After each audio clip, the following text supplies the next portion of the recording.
Hello, everyone. Welcome to my Strixhaven story, a Patreon campaign. This is episode 1, the very first one of our brand new series.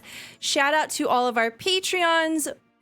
Of some you can see here on the lovely screen. Thank you so much. Without their support and the support of our other Patreons, all of the 1-shots, 2-shots, 3-shots, marathons that we do would not be possible. So thank you very much. And if you would like more information on what you can get for being a Patreon, you can use !Patreon in chat. We also have a YouTube. All of the previous episodes for all of our campaigns are available over there, over at Stelluna TV. Shout out to Epidemic Sound, royalty-free music at epidemicsound.com. We are also featuring Kevin McLeod at incompetech.com and also Tabletop Audio. If you want to interact with the game, there's a couple of ways you can do so. Hanging out, having a good time in chat, shitposting along with us, thirsting over all of the really hot NPCs that we're going to interact with in just a moment. Will get you channel points, which you can redeem into advantage die or blessings to the player of your choice. They get to pocket that reroll, and essentially if there's a moment where they have a miss and they really want to get, and capitalize on the moment, try to make that mark, they can reroll and potentially, fingers crossed, get the target. Or if you like to add an element of fate to the narrative, every $10 guarantees a draw from the deck of many things to the player of your choice. There are good things. There are bad things. Whatever it does, it will change the course of the story and add something new, something spicy. Only one way to find out. So, for the very first time, I would love to introduce everyone here at the table. Please tell me who you are, where we can find you, and tell us a little bit about who you're playing today. We will find out more in just a bit. Let's start off with Mathis. Hi everyone, I am Mathis. Mathis Sheaves pretty much everywhere. You can find me mostly on Twitter, hyping up other people's stuff from the TTRPG community that I really like. I am also working on a game of my own, long from being released. Not much information to give right now. But I am usually also just here on Wednesdays, sometimes playing D&D, and I love a lot of... There's only one person I haven't played D&D with in this group, which is Viv, so that's going to be super fun to do. I will be playing Tomerix, who is this very small Earth Genasi dryad-like, very timid, anxious, newly going to school vibes. A fun little fact about them is they have little horns. They're like branches at the temples of their forehead, and when they want to pull their hair up, those extend out and kind of tie their hair up on their own. So, but yeah, I am looking forward to you all learning more about them and looking forward to learning about my fellow players' characters. Excellent. Thank you very much. We'll hop on over to Miss Vivi. Hey, I'm Vivi, or Miss Vivacia. A whole bunch of my stuff you can see at vivacia.contact.bio. Also, I'm all over the Discord. I speak in memes. I am playing Coral, who is a mess. And I am looking forward to, for once, being a Chaos Child. I'm so excited. It's been way too long since we've played together, and yeah. Oh, it's going to be great. Welcome back to the table. Thank you so much. We're going to move on over to V, and also special guest star Lavelli. Hi, I'm V, Vertigo. This is my bird, Lavelli. She likes to hang out. She was being a screamy baby, so I'm giving her some time out. I am a variety game streamer on Twitch. I try to mostly play shitposts of games that other people might not know about. So if you like low-quality games, come check it out. For the stream today, I am playing the Chromatic Blue Dragon Sorcerer, the Storm of Beginnings, or Storm for short. despite being a literal dragon, she's incredibly shy and pretty bad at communicating with everyone but one member of our party. So when we were getting ready to start this campaign, V asked me something that I've been dreading for years and years and years. From the beginning of my career as being a game master, I've always shot people down. They're like, "Can I be a dragon?" And I'm like, "Fuck no, get out of my face." But I've decided, for once in my life, the very first time, I said, "Sure, V, go for it. Have fun." So V is playing a dragon, and if this campaign tanks, it's V's fault because he's playing a dragon. I'm calling it right now. But if the campaign succeeds, that opens the door for everyone else to be a dragon. Oops, all dragons. We'll find out a year from now, 2 years from now. M. Walsh 1399 asks, "Why wouldn't you allow a dragon?" Trauma. I have so much dragon trauma. People just abusing power. It's gonna be fun. It's gonna be really fun. So V Reminds me of the one day Stella said, very subtly, "Who wants to help me test combat?" And then put us into an arena with an adult elder dragon who instantly wiped all of us. I learned a lot. That's all I can say.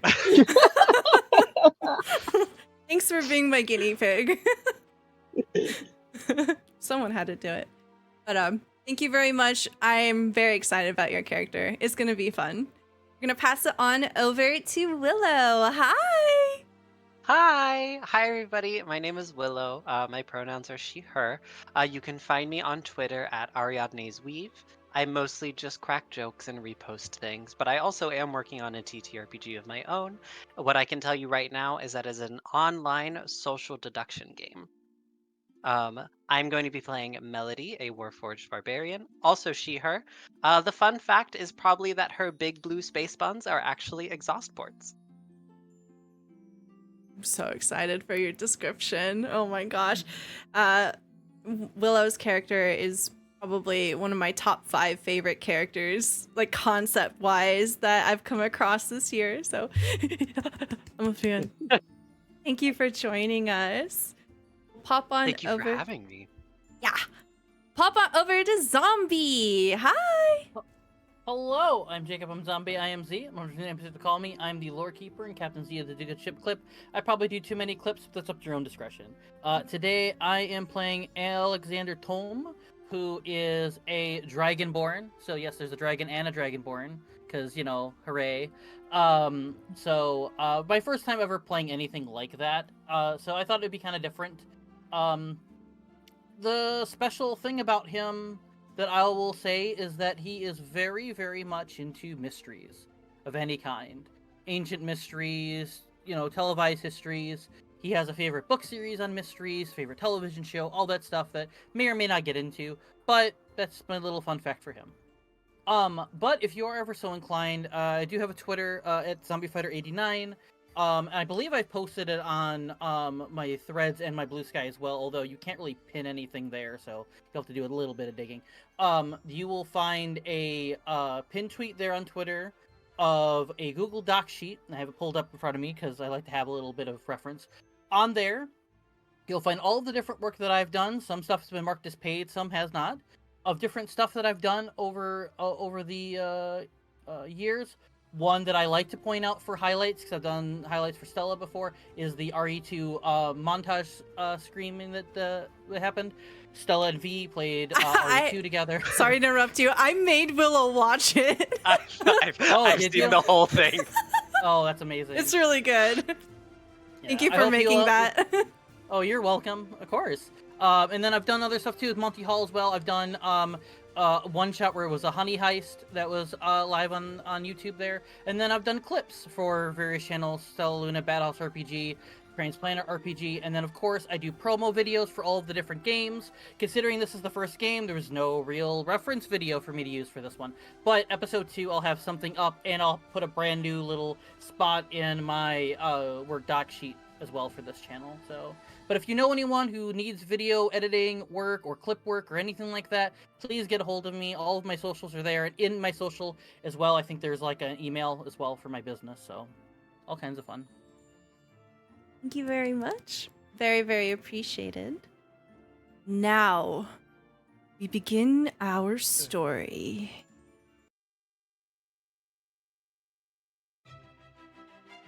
Mission of Strixhaven University is to discover and preserve magical knowledge, to disseminate that knowledge from one generation to the next, to promote free and open study of magic in all of its forms, and to enhance the lives of people throughout the world through the use of magic. Being accepted into Strixhaven University is a special honor, the dream of many, many young and older students. Strixhaven is a place of enlightenment and learning. And both its graduates and its delegates are typically welcomed and respected wherever they go. Strixhaven was founded several centuries ago by 5 ancient dragons, a premier institution of magical learning, drawing promising young mages from all over the universe. Strixhaven sits on a nexus, which is the crux between different planes of existence. So we do have individuals that come from the Feywild, the material plane, even the Shadowfell, all from different walks of life to join in the collaborative spirit of learning. Here, with its own campus and faculty, there are 5 colleges. Lorehold, for those who wish to explore the past and preserve its lessons of future generations, also known as the College of Archaeomancy. And there's Prismari, that uses the elements to practice the arts, elemental arts of fire weaving, ice dancing, water walking, all manners of elemental control. And there's Quandrix, who focuses on the mathematics of magical nature. Numeromancy is an art form that they alone have mastered. And there's Silverquill, who teach the magic of rhetoric, poetry, oration, and writing, also known as the College of Eloquence. The finest and most powerful bards throughout the universe, of course, are Silverquill alumni. And last but not least, there is Witherbloom, harnessing forces of life and death. College of Essence Studies, it is called. From there, natural magics are used to ebb and flow the balance of nature. We find our brand new students, year ones, exiting a carriage. Your travel here has been somewhat arduous, somewhat taxing. It didn't go exactly the way that you planned. It was a bumpy ride, and there were a number of complications. But all in all, you arrive in one piece. You have all of the belongings in which you left home with you. You are more or less dumped in front of the campus grounds here. You find that there are majestic marble archways soaring high above you. Tomes seemingly stacked for miles, books gathered in various corners, even outside here on the grassy campus. There's an infectious energy in the air as hundreds of young students fill the biblioplex, the grand library at the heart of Strixhaven University. The sights, sounds, and sparks of magic in the air are wondrous. It feels like electricity, and you can feel it flow through you. Each one of you received an acceptance letter, and it told you that you must report to the Biblioplex's Hall of Oracles to receive instructions on orientation. It sits at the center of the Biblioplex's first floor. You can already see students beginning to gather there in front of you. Each one of you would have had time to look over the pamphlet that accompanied your acceptance letter. This is what you would have seen.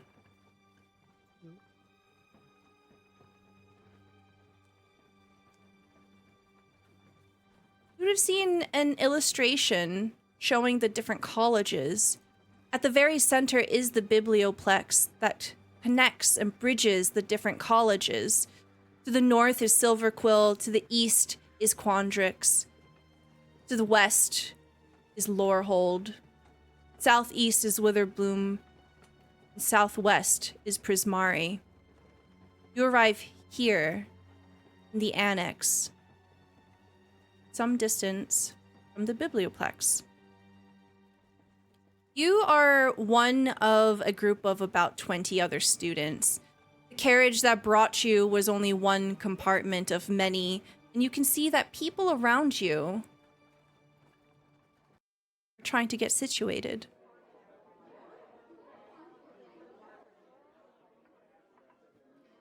As the camera slowly weaves between the crowds of students, some alumni, some brand new, just like you, not yet wearing the colors of any of the colleges, what do we see? We'll start off with Storm. Please describe what Storm looks like and what she brought with her.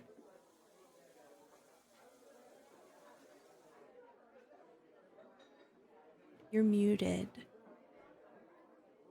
Sorry. So, Storm is a very short and flat chromatic blue dragon. Scales of brilliant sapphire. And for the most part, she doesn't have a lot with her. She has a very large purple and gold rimmed witch hat that rests underneath her horns, stuck to her head. And a couple of saddlebag satchels that hang on both sides to carry the supplies she needs for. Somehow, she has found herself stuck in the middle of all the other students and is trying to make herself look as small as possible. Alexander, you did not come here alone. You came here accompanying Storm. As you're looking around, you seem to have lost Storm. What does the camera see when it looks at Alexander for the first time? And what has Alexander brought with him? Well, Alexander is a purple dragonborn with sort of green eyes, so nice green sapphire eyes, and or emerald eyes, I believe. I forgot what dragonborn I am for a second. Hold on. Sapphire eyes. I'm sorry. So they look. I kind of imagine more of like just a regular clothes, just like maybe like a hoodie, some pants, stuff like that. Something more casual. He's always kind of like more casual, comfy clothes. So he's got that, but he's still kind of got like kind of like a scaly look, and on the tips of his fingers is kind of like more of a like black and kind of like black and green mix, kind of like almost like really fancy nail polish. And so he's kind of like looking around with his bag. He's always got a backpack with him.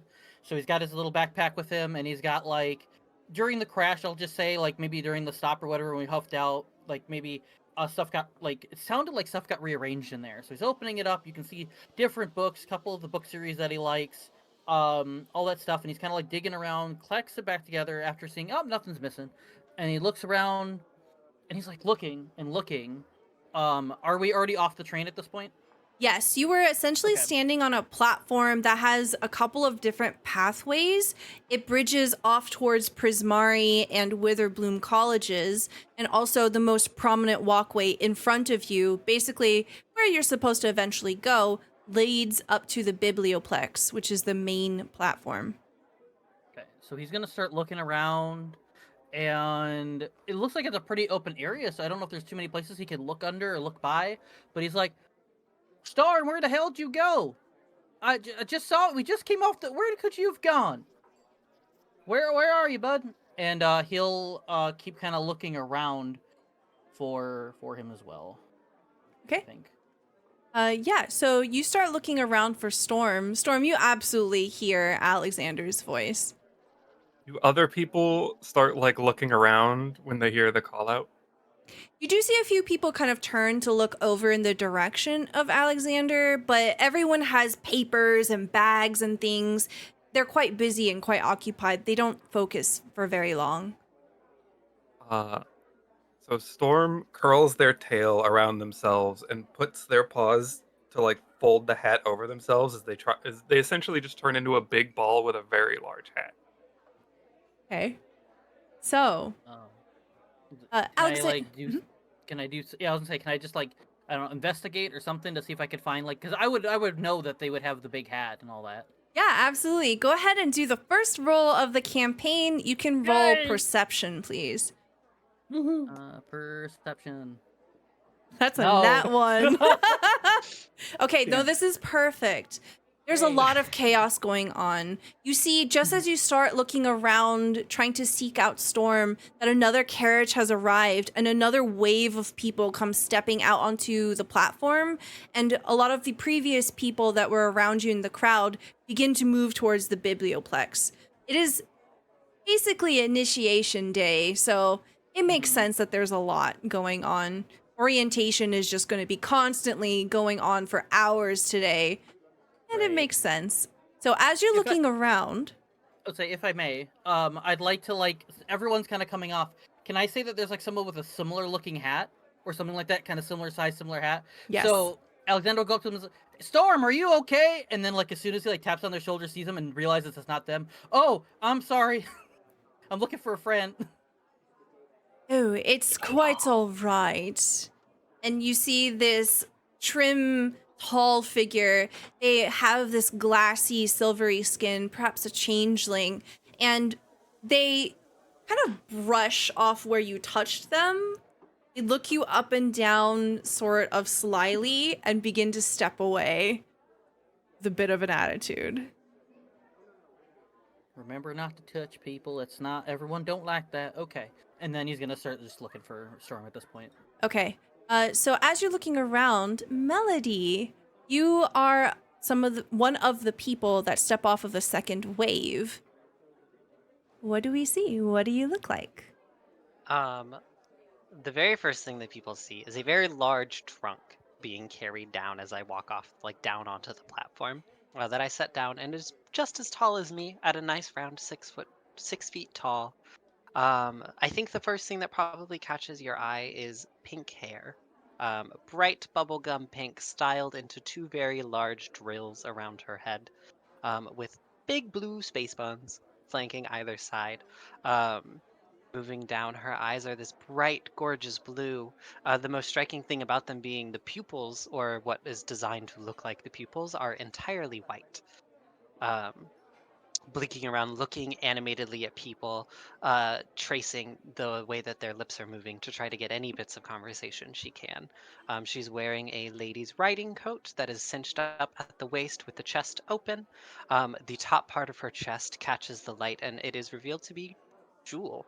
It is this like quartz material with this multicolored orb that is just kind of thrumming idly at the moment, very softly fading in between very like nice pastel colors. Um, with a white dress with cutouts on the legs to let her like walk forward. Some pants going down to about her mid calf, and black riding gloves. And she is just thrilled to be here. Just going around, I think the first matter is her trunk, because that's very large, but trying to just get to where I'm supposed to be as quick as possible.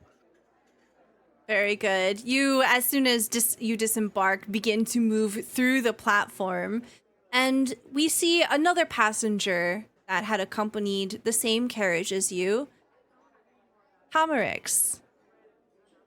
Can you describe what you look like? Yes. So Tom Rex is this Earth Genasi, but very much looks like what someone would associate a druid being. Um, Dark green hair, tea green skin, around their neck, the temples of their head, around their forehead. The skin stops, and there's more of a tree-like sort of bark texture to them in those places. They're very small, at an even 5 feet, entire foot shorter than our mechanical friend, and they are very timid, noticeably so. They are doing that thing where even in a busy train station, you see that person where they're either like into their phone or like reading a book or doing whatever, and they're still walking as if no one's around them and they could run into anyone. And they're doing this as a coping mechanism. And they're going through this book they have, this encyclopedic like book of live samples of leaves, blades of grass, insects that they found because they would never, stuff like that in the book, and sort of as a coping mechanism because of all these new people and all this new place and all this new thing, just trying to stay calm and go through this catalog that they know. You're and trying reading. to Sorry. and just trying to deal with the everything around them. You're reading and walking at the same time. I need you to roll me a dexterity saving throw, please. Let's do it. Okay. I think this is right. Oh no, how do I do it? I'm not in. No worries. So what you want to do is you want to I click the word itself.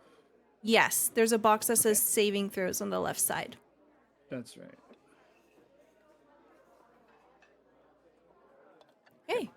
An 11. Unfortunately, you are unable to catch yourself as you tumble over a bundle of scales hiding underneath a very large hat. You trip over Storm. Storm, you're hiding and you feel someone bump and tumble over you. I'm sorry. No, I'm sorry.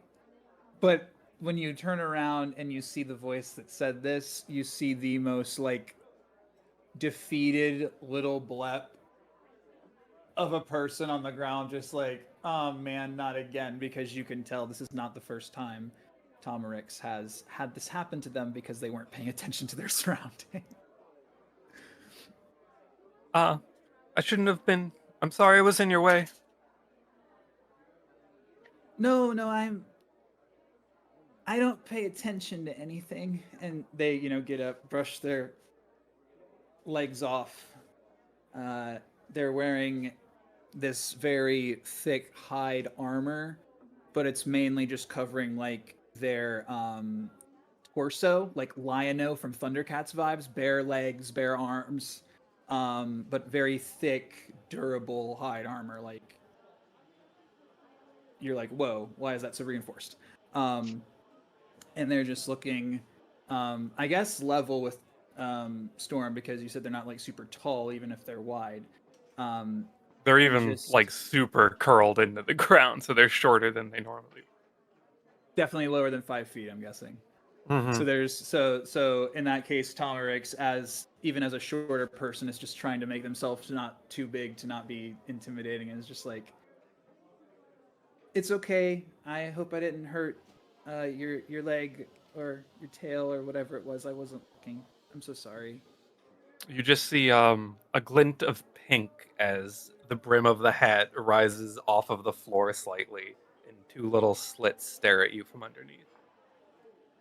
So while this is happening, there is a crowd of people slowly kind of gathering around you as they're trying to maneuver around you. They see Tomerix fall. A few people are like, oh, are you okay? But they kind of continue along their way. They don't really stay, especially as Tomerix is like slowly getting up and seems fine. They would absolutely wave them off, like even though they're small and like tiny, muscly as fuck. Like, then they're just like, I'm fine, it's okay, don't worry. So this crowd kind of having to step around Storm and Tomerix is beginning to congest the pathway towards the plaza. Melody, you come up on the two of them kind of on the floor, and you can see the traffic here. They are disrupting the flow, the inflow of students. Hi, gang. Is it okay if I call you gang? We just met. Hi, I'm Melody. Anime vibes when a character sees another character and is just like, not even necessarily romantically, but just like platonically, like the bestie sees the bestie for the first time. Tomrix looks up like, oh my gosh. And And but like you quickly are... like turns oh I'm Tomrix, and I'm from Faerun, if you've heard of it, and I'm new here. How are you? I'm great. Um, And it seems like you don't want to come out from under your hat. No worries. It's a very nice hat. It's a very However, pretty hat. would you like to hold on to my suitcase? And then I am going to take us all where we need to be. Also looks at the suitcase, realizes it is also a foot taller than him. Who was directed to holding the suitcase? You were. Storm, Because you're like still hiding, right? yeah. Storm kind of looks around for a second, almost making sure that you're talking to her, and then tentatively reaches out and grabs the like handle between her teeth. Excellent. Excellent. Tomerix, you said? Do you want to walk, or like I can just put you on this? Oh no, I'm fine. I'm way more dense than I look, and I break a lot of chairs and stuff like. So I don't want to like, Me I don't want the cake to get destructive, if you know what I mean. I can't sit I'll in just chairs. use my 2 feet. Okay. Don't worry about it. You're Yeah. not going to break this, though I'm pretty sure you could use this to break somebody. All right, Oh. let's keep it moving, people. And she just... So, Tomerix in their head wondering, does she know that from experience? Oh.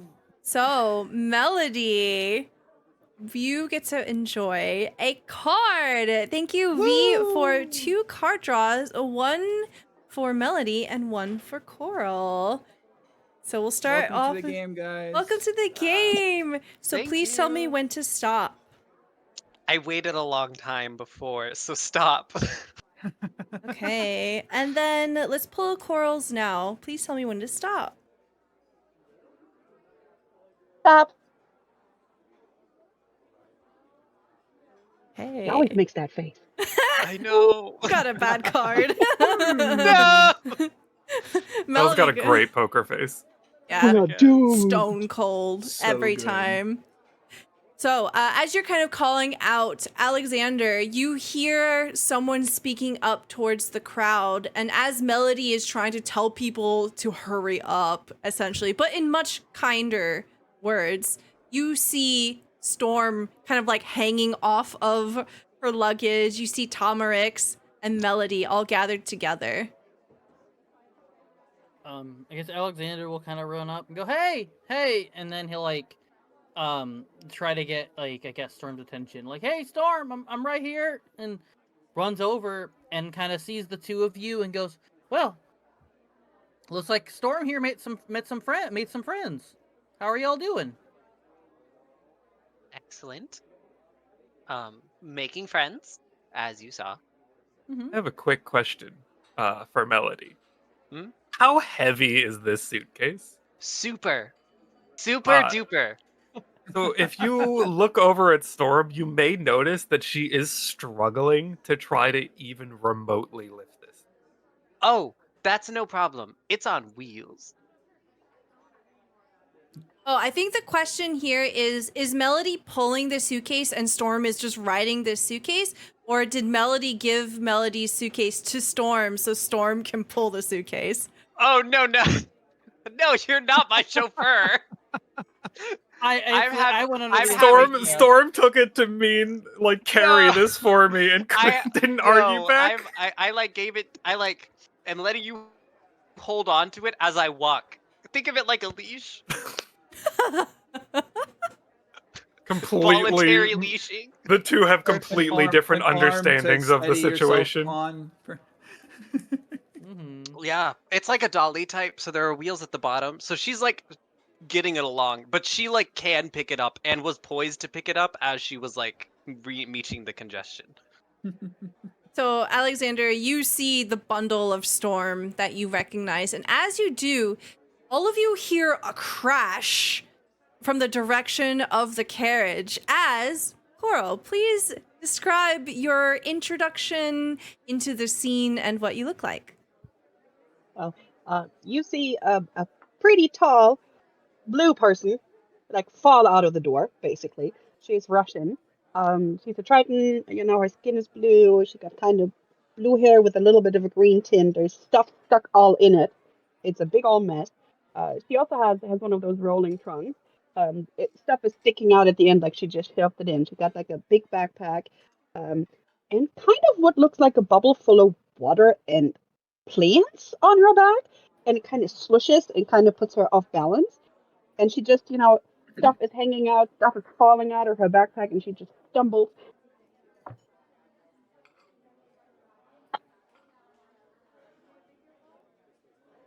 And then she pulls out her little thing, with the map.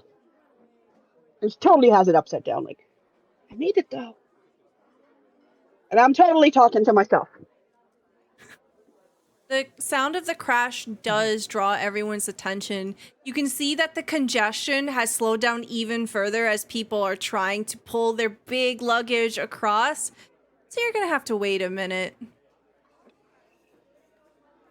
Yeah, I think her face turned kind of purple. And she's just like fidgeting with something that fell down. Yeah, I'm here. Nobody look at me. It's okay. Melody's definitely looking at you. Like over Alexander's shoulder. Just like, She's also pretty tall, so she's not easy to overlook, Storm's think trying to look at you tall while lady still see tall holding on lady. to the suitcase. It's like, oh, there's another tall blue lady. Tall person. I think Alexander will turn around at like what Melody's looking at. And every time somebody looks at me, she's like, Do you need any help over there? I have absolutely no clue. Do we know which way we're going?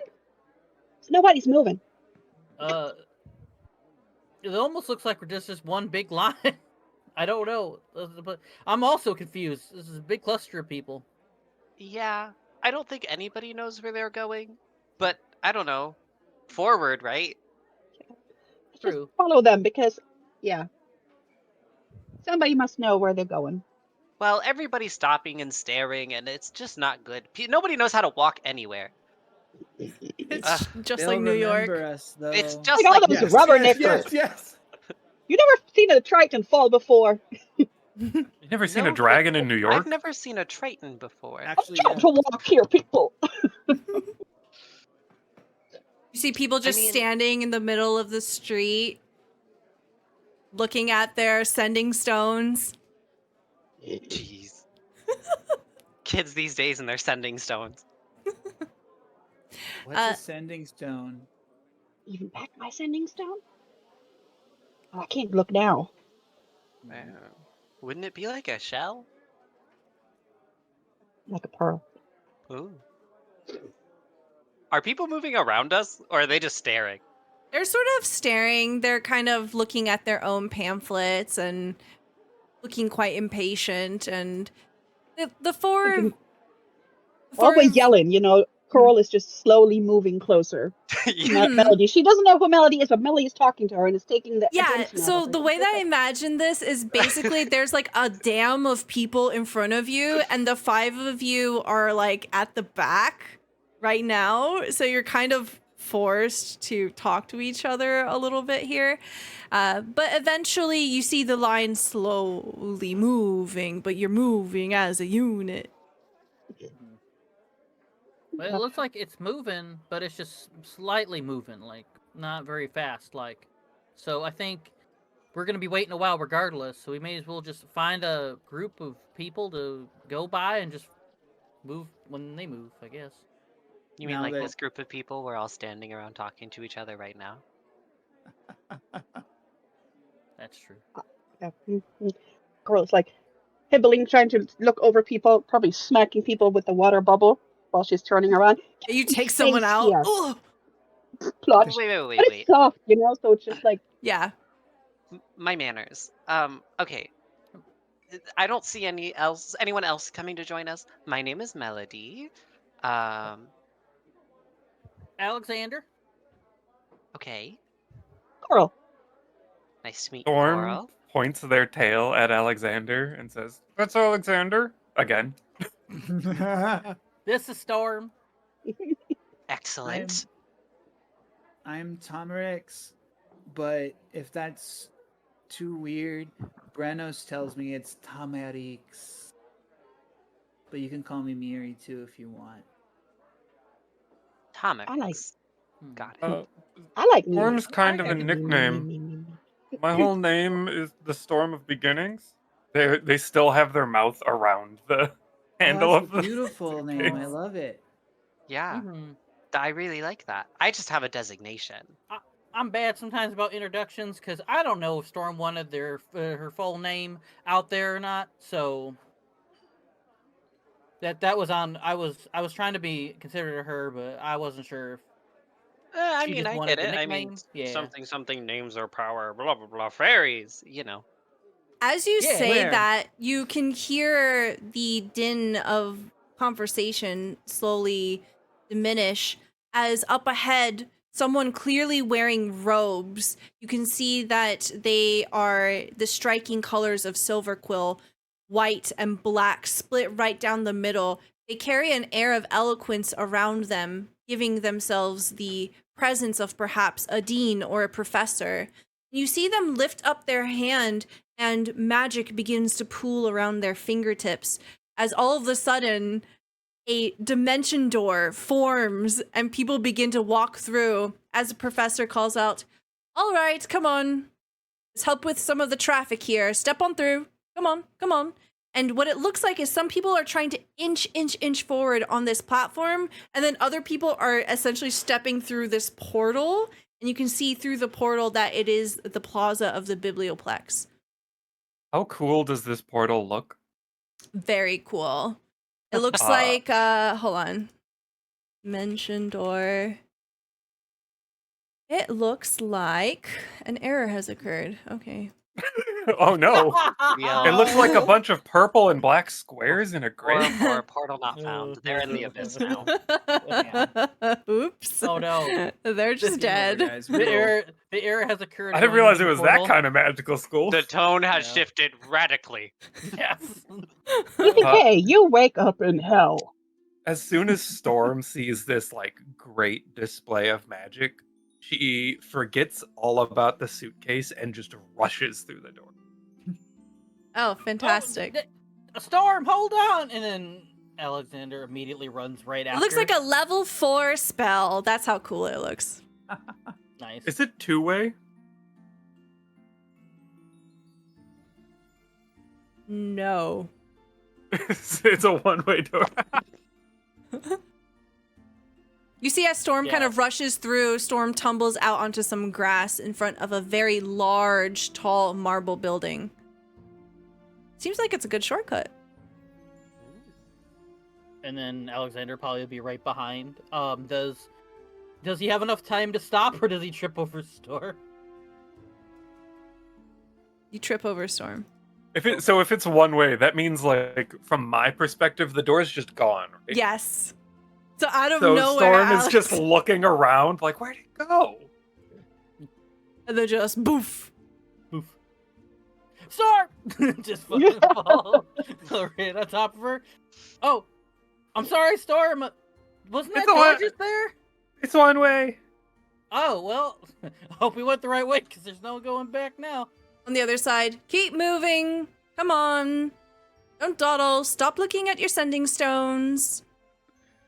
Tomerix is not looking at a sending stone. They don't have one. They don't know what that is. they're just looking at the portal because they are not used to going through portals yet, and it makes them nauseous every time. Come The- on, Tomerix. Oh, fine. Professor locks eyes with you, Tomerix, and all too knowing the look on your face, says, the most dangerous thing you can do is idle in between a portal. Step through confidently. Do not dawdle, lest you be severed in half. That probably gets Tolerance. Coral's attention finally, and she's like, severed in half. Oh, there's a portal. Kind of like Uncle Astro does. And does she see the luggage that's still left Mhm. behind? And she's like, okay, we should probably take that. And then she'll just grab it, and she's like, come on. And then she's like, so you see like something wiggly in her hand. She's like, yes, Toto, it's just like Uncle Astro. You'll be fine. And she just stepped through the portal. Come on. Oh, I'm not used At to having the- people take my things. She'll just follow behind. Yeah. She'll just follow behind Coral. You hear At a the new... description that The party of chauffeurs for Melody. I guess. at the description that the professor gave, it jostling Tomerix like it was probably meant to do, they kind of make this not super exertive but cute, quick, like running leap to the portal, like hurrying up a little bit more than they were. Running through the portal, you say?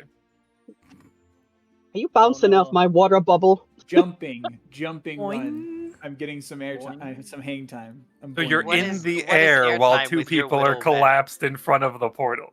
Right. I'm trying to avoid using Tomerix's anxiety. Roll me an to- athletics check. It's okay. I was expecting it. Okay. That one would be really funny. Yeah, I it would, know. but my I wouldn't be able to take it. All right.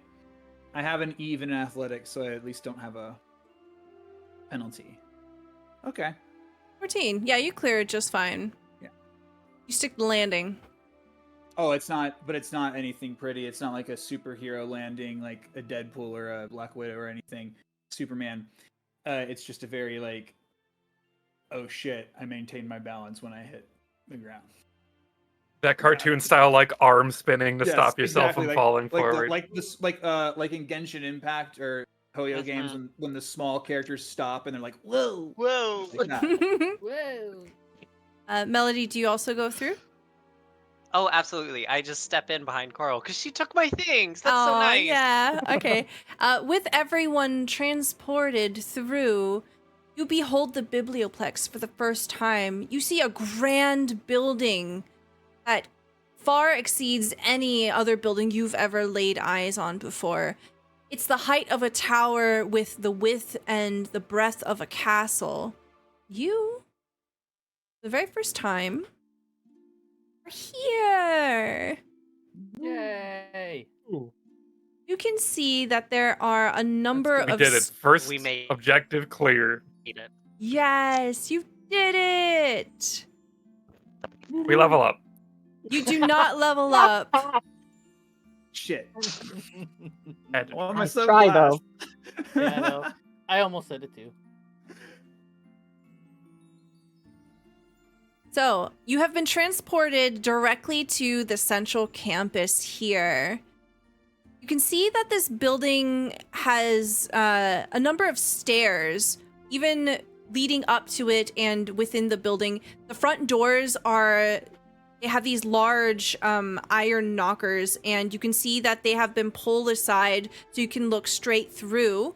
The stairs in this building seem to readjust and have the ability to manipulate themselves. You can see that there is another student currently wheeling through on a wheelchair, and the stairs accommodate for them, forming a platform and leading them up into the second floor here. There are a number of runic circles on the marble tiles before you. You can see that they are probably used for transporting or even teleportation. Students and scholars mill around, carefully peeking and passing by you. You can see up ahead pretty clearly that there is a person at a stall in front of a fountain. The banner over the stall says information, and there is a student standing behind.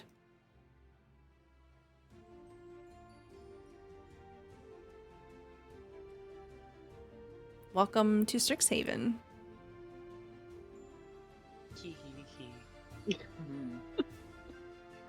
Storm So- takes a moment to extricate themselves from Alex. Mm-hmm.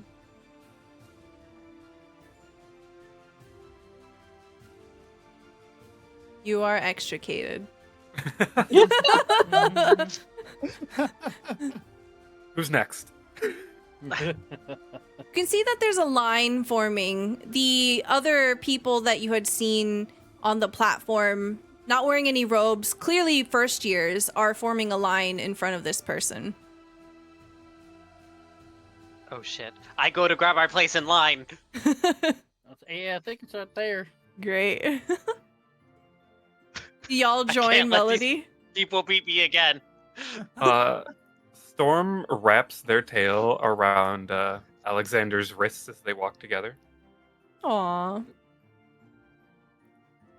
Aw. excellent. I got you, buddy.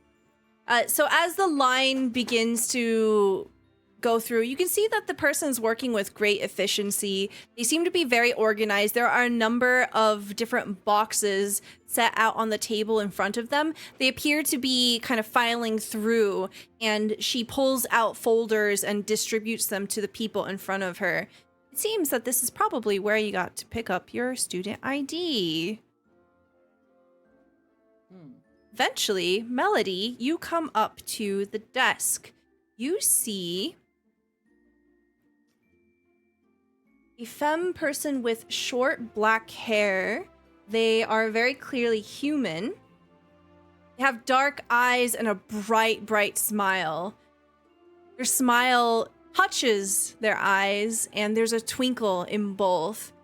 And she says to you, "Hello, welcome to Strixhaven. I'm so very glad to meet you. My name is Nora Ann Wu."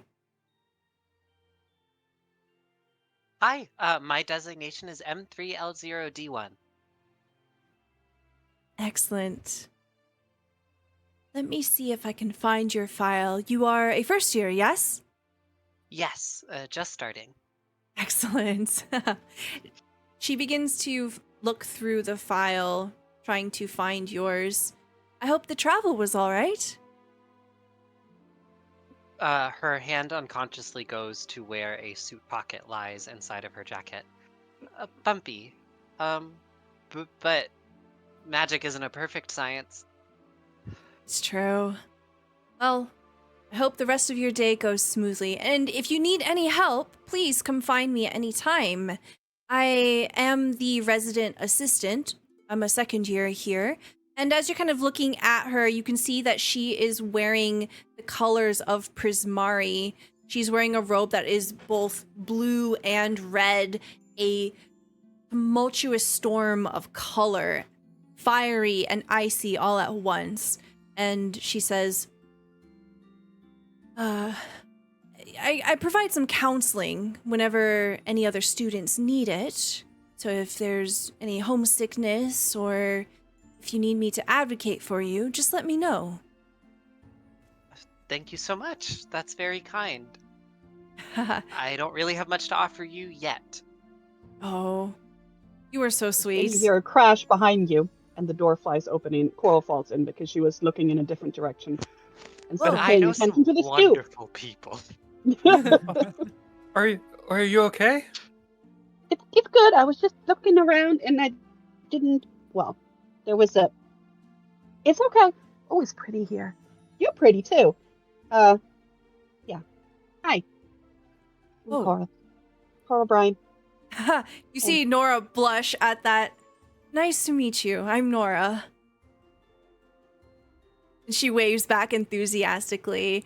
Oh, M3L0D1, are these people with you? Are you friends? Yes, I believe we're, well, yes? Looking You're around. friends. Yes. Oh, well, here, I can Nice. process all of you all at once. All I need is your Cool. names. And she gets your names and begins to pull out files. And as she does, she opens them up and shows them to you. Melody, yours is first.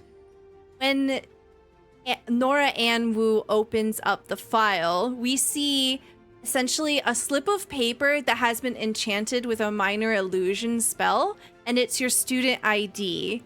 So this is an animated motion picture, basically. What does Melody look like in her student ID? She flashes 2 little peace signs, and that like rewinds into her making a little heart over the top of her chest. Nora laughs. This is very, very cute. I like this. You have great energy. I do my best. Energy. And then she points to the wow. She moves her finger down the page and she says, so magical physiologies will be one of your first classes. It's mandatory for all of first years, but let's see. What are your other classes? And this is where, when you play the video game, a prompt comes up and it says, roll 2d6. Whoa. Okay. Yes. A floating menu appears that says roll dice now. Roll this It's like, dice. press the button to roll. Or else. 2d6. 2 2s. 2 2s. Okay, roll 1d6. Okay.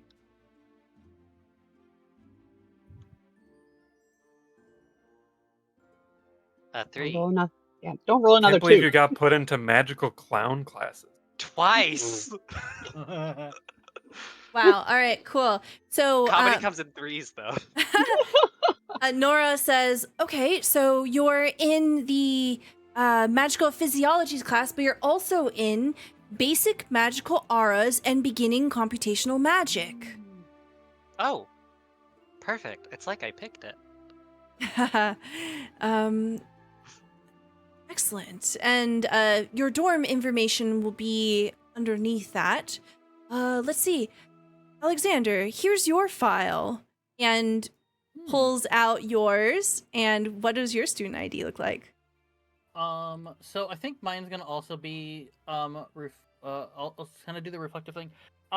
Is it possible? If not, it's fine. Mhm. That like every time it does a flip, it does a bit of a different like pose. Yeah. Like so when it does, okay, so yeah, so You in kept different- having them take multiple pictures. Yeah, so it's just like, different things. So it's like a little bit of like a slideshow. So like you flip it over, there's one that's like this, another one is like this, the other one he's got like his book and he's like, this is cool. Like just that Bottle. kind of like flip around, and so that's kind of what he's got kind of a look. I think with every one of them, there's a little bit of a different look, like the same, but like I think 1 or 2 of them, like maybe the 2 peace signs have like the same hoodie, but the one with the book has like a different hoodie or a different shirt on, something like that. Okay. Excellent. And then Nora says, so you're also in magical physiologies, of course, you're first year, Mhm. and your other 2 classes will be... Roll me 2d6. You are a in... gambit. A nat 1 and a crit. That's great. Looks like Call you're that playing in the odds. Arcano-Botany for beginners and Introduction to Archaeomancy. Ooh. Those are Witherbloom Archaeomancy. and Lorehold classes. Oh, that's good.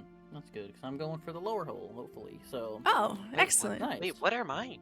Yours are general studies for basic magical auras, and then the beginning computational magic is Quandrix. Nice. She like is trying not to reference the big illustration from the pamphlet. Nice. Girl totally looks jealous when she says Arcano-Botany for beginners. Like, And then I've got Coral. Here's your file. And Nora opens it up. And what does your student ID look like? very disheveled. The hair is like crazy. There's like, little pieces of coral and sticks and algae stuck in it, and it kind of looks like she was just not paying attention and somebody went like, and she went, pay attention, like, oh yeah, hi, And you can actually in her hair see a little bit poking out what you saw moving before, which is like a little pinkish, uh, almost like a mushroom basically, and the top is kind of pinkish, but also the bottom's white, but it has like little drops on it that almost look like shiny crystally blood, and it's kind of poking out of her hair, and it moves. When she moves, it moves in a different direction. I love it. All right, your classes will be. Go ahead and roll me 2d6, please. They will be. Let's see. Not 1 and 6. 2 and a 5. Yes.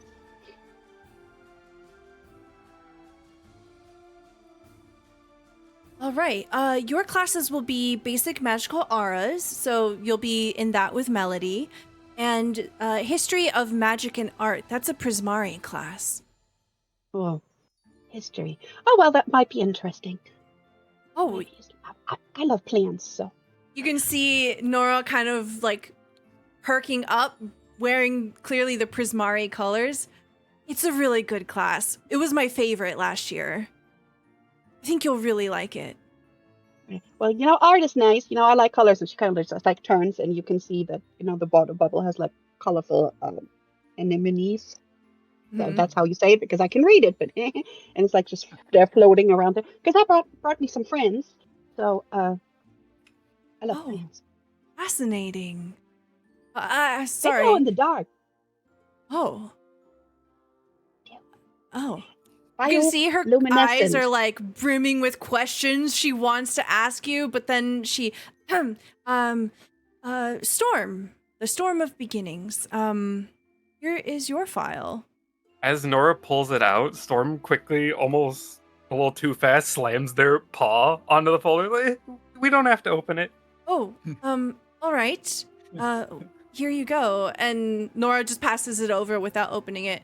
I do need you to roll 2d6 still.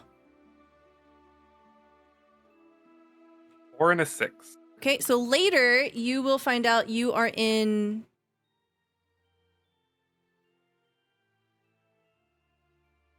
beginning Inkomancy, which is a Silver Quill class, and then Introduction to Archaeomancy, which is a Lore Hold class that you'll share with Alexander. All right. You see Nora kind of like awkwardly rubbing the back of her neck, and then they look over at Tomerix. Here's your file. What does your student ID look like?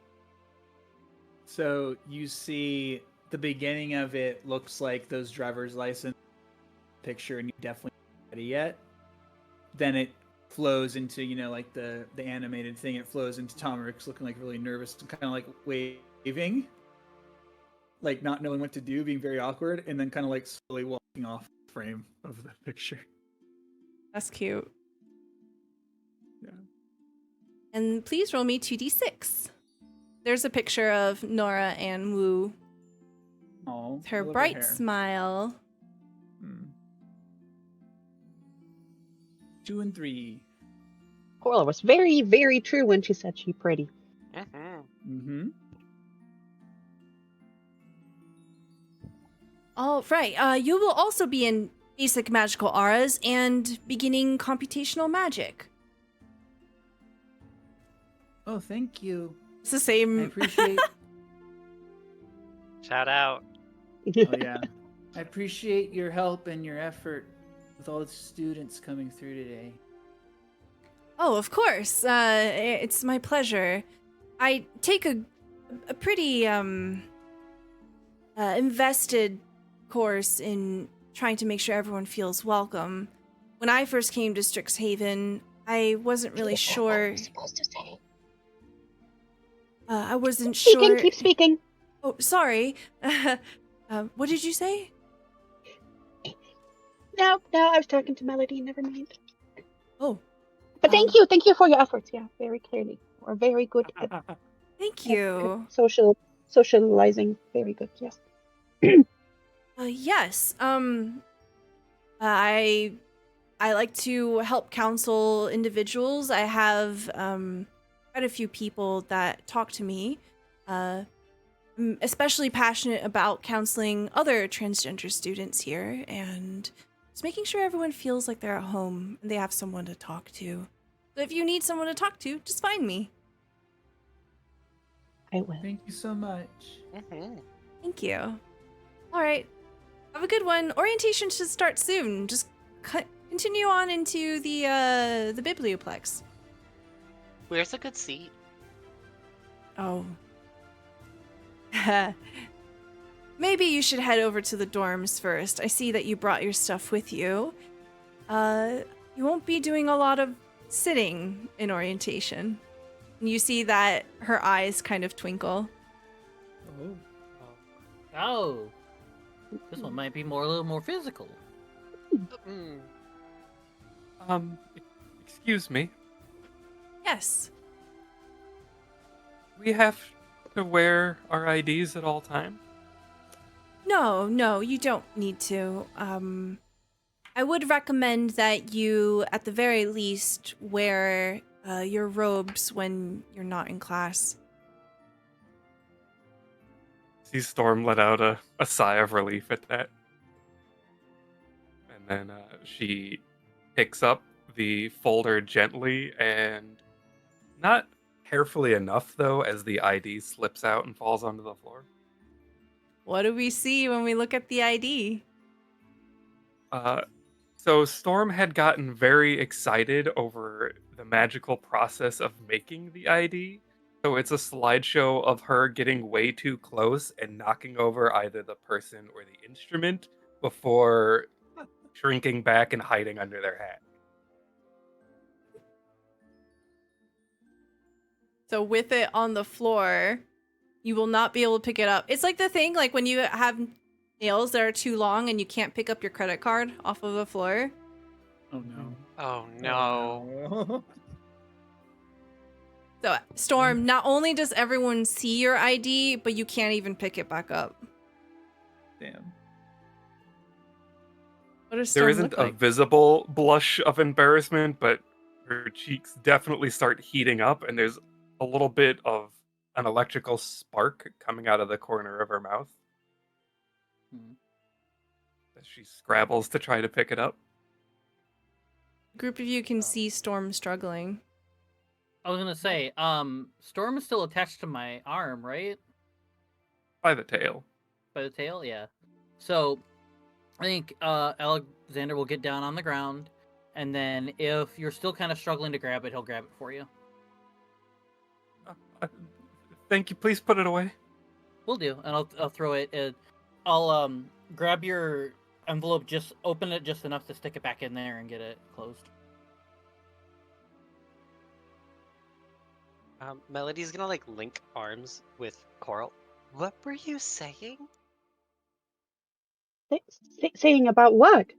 You were whispering, but I wasn't paying attention. I was just trying to figure out if we were all supposed to say thank you, or if it was rude not to thank her for all the work she does. Oh, I mean, Sometimes I'm not etiquette-wise, quite where sure. I'm from, you have to thank people almost incessantly. So, I don't know. I'm sorry. I wasn't trying to make you feel like you had to. No. It's just where I come from, the Ocean's Peak. And there's not quite so many people. And even if I go exploring, there's not that many. Is the ocean like the forests but underwater? Yeah, kind of. More Okay. space though. It's not as you can always. That's an interesting sound. Oh, you want to try? Try the ocean? And you see Tom Rex just like trying to move their mouth and nothing happens, and you don't hear that same noise replicated. You know what? That's a good try. We can practice. That I can do. I'm thinking of taking her advice. Not that I don't love my things, but maybe carrying them around isn't the best idea. Oh yes, I was supposed to Uncle Astor was supposed to send a space for my anemones, for my monies. So yes, let's go put our stuff away before I drop something else. You can see Zombie. that there are signs that point towards the dorms. Storm? My hands are free to help whoever. Tomerix just has like a satchel around them. So, Zombie, Hmm. do you hold on to the folder or do you try to put it in the satchel for it? I try to put it in the satchel. I'm guessing at this point I can clearly feel how warm you feel, or I saw the electric come off your cheeks. I think we've known each other well enough to know when you're frustrated or you're just like trying to go into yourself. So I'll do anything that Alexander would know to help you. So as you open her satchel, you see just a huge pile of gold coins inside the satchel. Perfect. Pour to hoard. And then I'll say it to where Storm can hear it, but nobody else. I'll just be like, "Looks like you brought your little hoard of gold with you." It's all I really need. That's true. As he pats his side at the gold that he has as well. That's right. That's all we really need is a little bit of gold. Well, I got some posters in here that I'm hanging up in my room, but other than that, I got gold to buy stuff. We'll have a little montage here as we see everyone go off in their different directions to their dorms. Check your student files to find out who your roommates are. Melody and Coral, you share a room. Tall women. Yes, this is the blue. No, cave sounds weird. They're Blue pairing us Lagoon. up by Absolutely height. the Blue Lagoon. We're cotton candy. I'm pink. You're blue. Storm and Tomerix, you are sharing a room. And Alexander, you are sharing a room with someone named Cataras. Oh, fancy. No friends. Yeah. I have a question, but I'll wait till it's my turn to talk Okay. about the room. Yeah, so we have essentially a shot of Strixhaven, and it is pretty cinematic. It pans across the campus, and we see the artificial magical suns slowly moving across the sky as time progresses, and as each of you get settled into your dorm rooms. So with a whoosh effect, particles of glitter going across the screen, we see dorms transformed. Essentially, the dorm will have, for basic furniture, a bed on each side of the room. One bed here, one bed there. A table for like a water basin and just getting washed up. And then you each have a desk. So you have a space to study, a space to sleep, and a space to clean that is private in your room. Melody, what does your half of the dorm look like? I think unpacking the trunk is quite the funny thing to watch. Because Melody puts down her trunk like just in the center, takes it up, and immediately begins removing like large metal bars.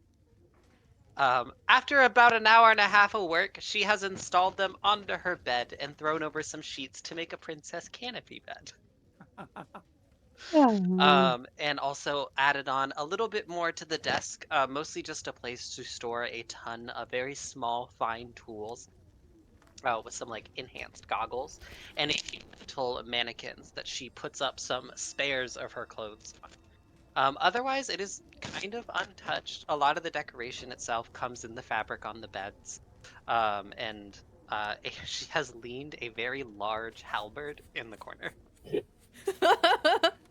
Fantastic. Coral, what does your half of the room look like? Well, first of all, messy with stuff everywhere. Probably some kind of papers and some shells fell on the floor and got halfway kicked under the bed already. In one corner, there was a little aquarium waiting for her, and she kind of carefully. The first thing she does is kind of carefully dump the seawater and her monies in there, and some of them look almost like little trees, but they're they glow in the dark. They're kind of rainbow colors, and others look more like almost like you would expect lavender to look, because they're on the stem and they have these little, and they almost have the exact same bluish green color as her hair. As she does that, you know, you see her hair moving, you know, and every now and again you see the little pink coming through. And else, there's books everywhere. There's seashells thrown around. There's notebooks, you know, with all kinds of plant samples, and it is just seriously messy. It's like she has so much stuff. And then suddenly, you know, at the very, very, very end, you know, there is a collapsible, what are they called? The one with the three, Tripod? no, the weapon with the three, Trident. Sai? a trident, Trident. yes. Yeah, but it's kind of collapsible. So she Hmm. pulls it out and she can kind of flick it and it will, you know, stay up, else she wouldn't have had space to put it. And, you know, it's also, you know, very randomly has shelves glued to them. You can see it was glitter glue and it's kind of drippy. You know, it's kind of messy. And it just, she's like, look, that's the helmet. And she's like, oh, yeah. And she puts it on the other side, like matching opposite Oh, sides. She puts it. that's so And cute. she's like, Excellent. okay. Oh, do you need darkness to sleep? So I don't sleep per se. I like rest. So Okay. do you All right. talk in your sleep? No, I don't talk in my sleep. Oh, But thank my goodness. monies, they do glow. So if you wanted darkness, I would have had to put a blanket on top of them because, you know, you can't turn them off. There's no on and offs. Oh, They no, will no, glow no, in the no. dark. Trust me. And there's a little like eye mask that she pulls out off of her bed. I got it. Okay, all right, yeah, no, the only thing you might hear rustling around is Toto, and then you know she kind of like nips it, and she's like, look, that's Toto, that's my friend. Oh, I still gotta find out what Toto is, because you know nobody really knows what kind of fungi Toto is, but we'll find out. Yes, we'll find out, Toto. You see there's a fungi in the very ocean. tiny fungal creature. It's living. It's like a small living mushroom. And it lifts a little hand and it waves at you. Excellent. Li- Lips and corals, big, almost 80s big, Yeah. kind of messy, you know, hair. Well, most people don't really know what I am either. So nice to meet you, Toto. We can have like a group about it. Toto doesn't really talk, and if they do, you can't really hear it, so Toto's not going to disturb you. Cool. Also, doesn't eat shoes, so Sorry, better Storm than. got a little excited. This track randomly had a fireball in it. If you hear any random weird noises, it's coming from a different dorm room. Paper thin Got walls. it. Shout out. Someone got pranked. So Too the real. only other thing that's in your rooms, you would have noticed as you're getting settled in that each of you had a bundle on your desk, and it would have been your student robes, which are kind of like a nondescript silvery kind of light blue color that doesn't necessarily designate any college yet, but identifies you as a Strixhaven student. You would find that the robes are perfectly tailored to fit you the way that you are comfortable. And also, Melody. There is an additional something in your pile. A package wrapped Ooh. in twine and brown craft paper. Oh. Hmm. Let me just. She's gonna take it and bring it over to like her personal desk, Hmm. and just kind of, not you know, she's gonna put her body between Coral and herself while she opens this because she has no idea what this is. Okay. As you open it up, you find that there is a card on top of some folded fabric. Someone's frog got loose. And you see on the note, it says, "Hope you settle in comfortably. Come see me when you have a chance." And it's signed Professor N. Oh, that makes sense. Yes. Orla's trying not to look. She's trying her very hardest. Oh, it's just lift. It's like fabric. Yeah, you What pull is it up, and it appears to be a cloak. The cloak itself is this sort of like dark purple dark blue, and it ombres down into a gradient of a dark purple at the edges. It is trimmed in gold, and it seems to have a detail of feathers coming off the shoulders, and it's layered on top. The cloak comes up, and it has a hood as well. Just a little welcome to school present. I Oh. how did you get in, if you don't mind me asking? Well, I have a very adventurous uncle, and he kept catching me, going places, just exploring and looking at plants. And he said he doesn't have time to keep looking at what I'm doing, and um, he doesn't want to rescue my butt.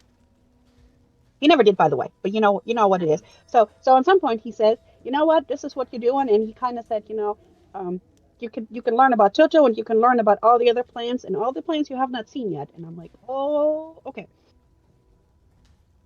He Oh, also said, meeting people my age that are not like us might actually be a good thing to do. that I super agree with.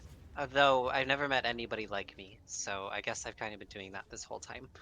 Um, I kind of got in by recommendation. Oh, you got it. Cool. I mean, I really don't know how Uncle Astor got me in, so Um, I hope my he dad didn't went here, threaten nobody. and he knows some people who went here, and he wanted me to come here, so here I am. Oh, that's Um, really cool, though. That there's already people who know you. That must be less lonely. What if you wouldn't have met us? You would have had people. yeah, you'd think. But you know what? It's not. It's nice that I met somebody like you because I never met somebody like you either. Yeah, I don't. I've never. You said you were a Triton? Basically, ocean person. Okay. Um, I'm from this place called Estrava. It is on the water, but I've never met anybody who lives in the water before. Well, there's not water people everywhere. Some water is not as nice as other water. Do you want to try on my clothes? Yes, I Come You, on, cannot done. promise. I I cannot promise love not to leave it. any shells in it, though. Yeah, of course, duh. Do either of you try on this cloak? Oh, I super do. I also forgot to mention there is a huge, like, floor-length mirror that she Nice. sets up, like, leaning against a wall. You So, gotta. the second you put on the cloak, Melody, you realize it's magic. This is a cloak of many fashions. While wearing this cloak, you can use a bonus action to change the style, color, and apparent quality of this garment. The cloak's weight doesn't change. Regardless of appearance, it can't be anything but a cloak. Although it can duplicate the appearance of other magical cloaks, it doesn't gain their magical properties. Oh, The ultimate fashion cloak. You so have let me drawn the sun card. You got a wondrous Nice. item. Okay, that Yeah. somebody knew you were a fashion horse. Well, I definitely don't hate options. And she like Mhm. shrugs. It falls off of her shoulders and mimics the school robe that she was given. Hmm. Nice. It also means if you spill stuff, you can then have a change, and it won't actually have spill stuff on it. Well, also, Cool. Prismari. And she like spreads her hands, and it kind of looks like normal hands clothes Hmm. with their You know blue. what? And she starts Yeah, changing between colors. Yeah, you change I between the mean, different colleges and you see like an we can try elaborate that. splash of like color and texture. I imagine this goes on for some time as the two of you are Yeah. enjoying each other's clothes and Absolutely. it's very sweet, very very cute. Now Meanwhile, Melody has some ocean sand and shell particles in her clothes for forever.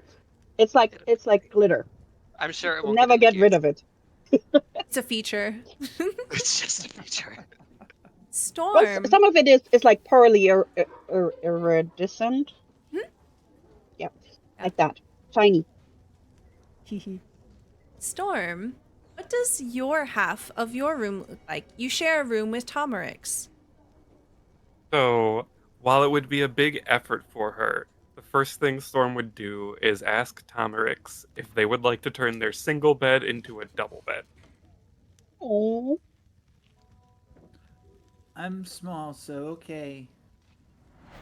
And then Storm would slide the bed off of her half and connect it to Tomerix's, Hmm. immediately dumping all of their gold into a pile where the bed was.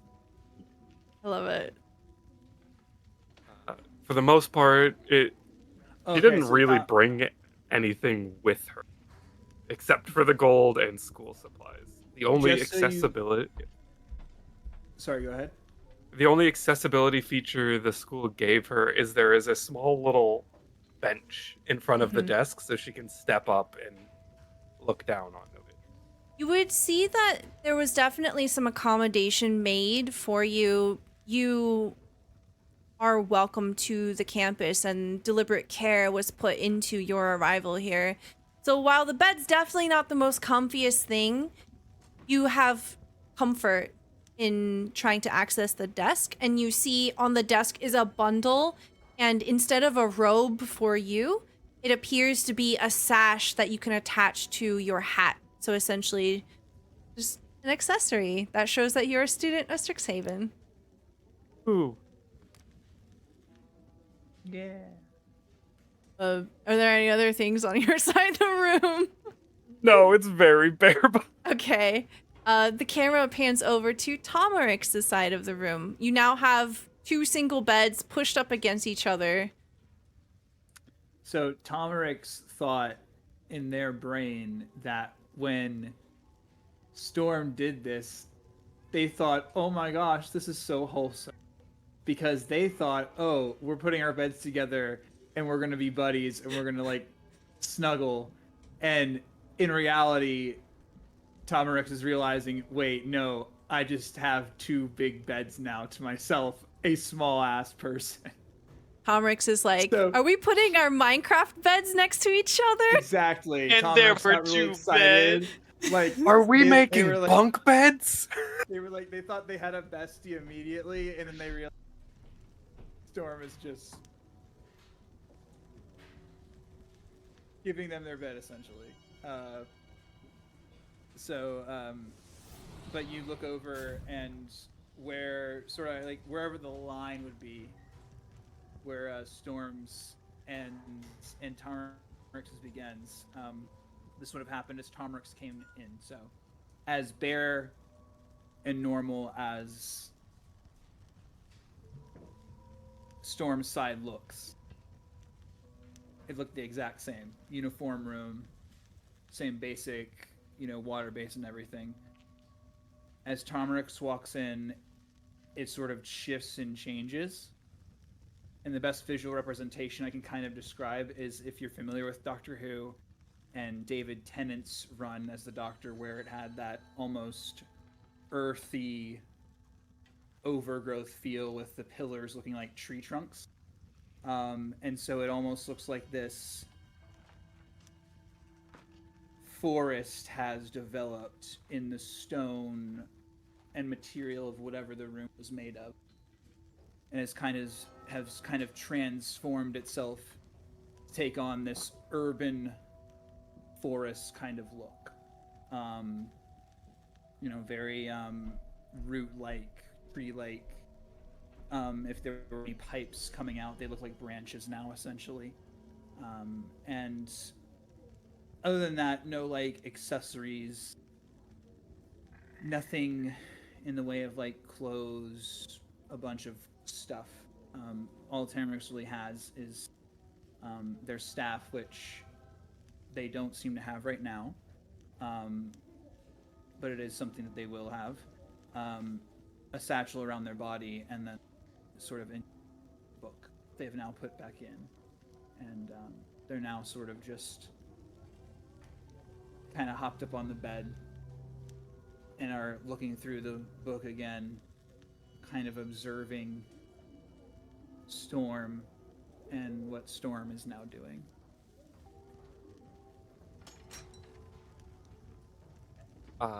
After bending a little bit, struggling to get the sash onto her hat. Storm has taken a moment to calm down and relax, and you sort of see her buried under the gold coins, a couple of pink eyes staring back at you as you finally turn around to look at her.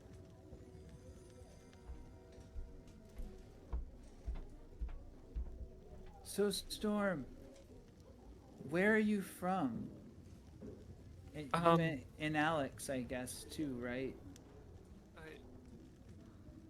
I, kind of all around, I guess. I'm Okay. mostly Rome, but I've spent a few years over at Alex's village. Okay, cool. Yeah, I'm from a place called Faerun. Um, and my, well, the people I live with, it's kind of hard to explain. We're like the gathering, it's a group of people, but like we don't have like an organized government and stuff. But it's really nice. Most of the people are really nice. And my mentor Brandos taught me everything I know, and he even got me in school, which was very nice. Um, I met a professor while I was trying to help with tropical storm. Well, he did all the work, but he still gave me a recommendation when I got older. Well, it sounds like if he gave you the recommendation that you did help. So, you must have done something to make a good impression on him to be here. And that's something you should be proud of. I don't usually make a good impression. Tom Rex just kind of grins at the two little pink, you know, gleaming circles coming out of the pile and just kind of grins and says, "Well, you made one on me, and it seems like you made one on our other new too." So, Tomerix, as you're having this conversation with Storm, something catches the corner of your eye. You look out the window. You can see that there is this very large window with essentially stained glass, and it has just a some kind of magical explosion kind of design. You see that there's something glowing on the other side, and if you open the window to look, you would see that even though it's the afternoon, there's something like a shooting star crossing the sky in the distance. You have drawn the moon card. Nice. What wish would Tomerix make right now?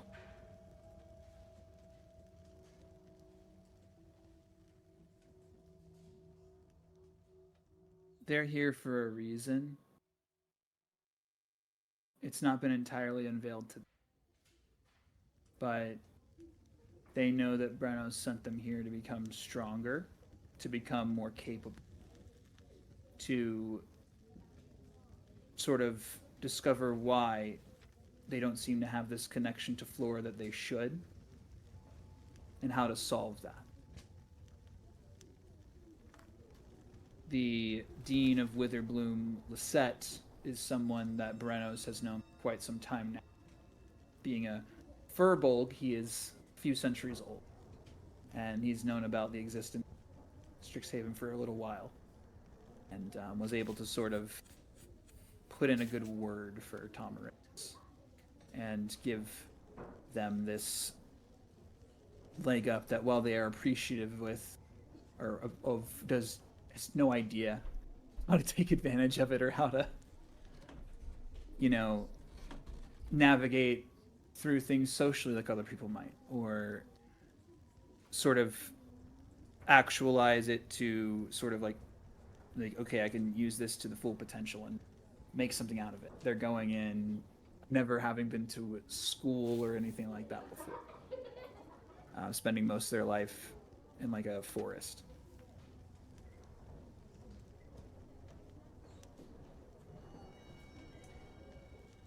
What do they wish for? They want to know why, at least, this thing has happened to them. Okay. If not the answer, what's been broken? There's a bit of a somber air that takes the room here as Tomerix is looking out. Storm, you can't quite see what Tomerix is looking at, and whatever it is, it's fleeting. It's a heavy, quiet moment, but it doesn't linger long. Tomerix, you're not quite sure if you have the answer quite yet, but it feels as if there's something growing here. There's something to be found, and it'll be on your way soon. Feeling this sort of sense of assuredness, you know. Everyone gets it sometimes. You don't know where it comes from, but you like, oh, okay, I got this. You don't know where or why, what the source is, but Tomerix just kind of has that same goofy grin on their face they did when they just told Storm, you know, oh, everyone seems to like you, and they just kind of look out the window and thinks to themselves, I'll be ready, Brenos. I'll be ready to take the mantle from you. And just kind of starts to get ready for bed. Takes out one of the only other things they have in their satchel, which is like one of those little sleepy hats. You know, the kind that looks like a Santa hat. And this is one of the only like other accessories, like pieces of clothing they own. So they like put on the sleepy hat and kind of get ready. Even though it's the afternoon, they're tired, and if they don't have any classes today, they're gonna sleep. Okay. You do have orientation, but if you want to sleep through orientation, you can. In that case, this is perfect because Tomerix would have completely forgotten. And if That is so Storm funny. doesn't remind her, Storm doesn't remind them. The pile of gold just starts vibrating slightly as Storm debates whether or not they're supposed to tell you or let you sleep. Because like they like they neurospicely like basically completely like disengage from conversation and are trying to sleep now. Yeah. As like, oh, what? As Storm calls out weakly, quietly, Alex, we cut the camera over to Alex's room. Alexander, what does your half of your dorm room look like? Well, I'm going to, because this is going to be part of the question I was going to ask. So we're walking towards the room, and I don't know if there's a person in there, so I'm going to knock on the door. Is there a response? Okay, actually, I'm really glad that you say this. You knock on the door, and you can hear shuffling around inside. Just 1 minute. Thank you. Eventually, there is a bit of a bang, and then the door swings open, and you see this person. Ooh. No, he's hot. Oh, man. Oh no! Zoom. How How do I full screen a picture? There's Do we have a any magnifying There's a glass. monocle thing. Yeah. Do we have Click any on. classes together? That's so funny. Can I rearrange my schedule, please? So you see an individual who has a bright smile. The first thing that he does when he sees you is smile. He is very clearly an elven person. He has tan skin, this bright, vibrant green hair that comes out in a wild slash of color. And you can see that it is shaved and braided on one side. He has these golden eyes that twinkle. He is about, let's say, he's about 5'10", and behind him, you can see that his half of the room has been completely covered with paper. There's paper hung up on the walls, and they're all individual pieces of paper. Formulas, spells. This person appears to be quite studious at first glance. You can see that his desk is just littered in books and paper and paper.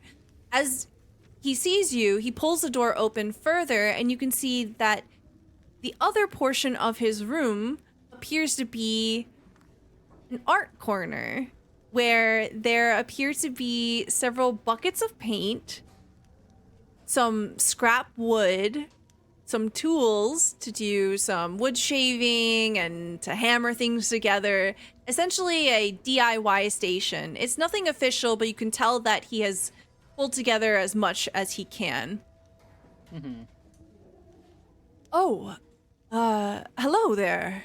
Can I help you? Hi, I'm Alexander. This is the room that I was assigned to be in. Oh, excellent. Please, come on in. And he does a flourish of his arm, holding the door open. I will admit that when I first entered the room, it was quite dusty, so I hope you don't mind. I went ahead and cleaned up your side, just to make it a bit tidy. That's so kind of you, thank you. I very much appreciate that. Oh, my pleasure. No trouble at all. Please. I'm so sorry I didn't have enough time to tidy up my own things here. They're still getting a bit settled.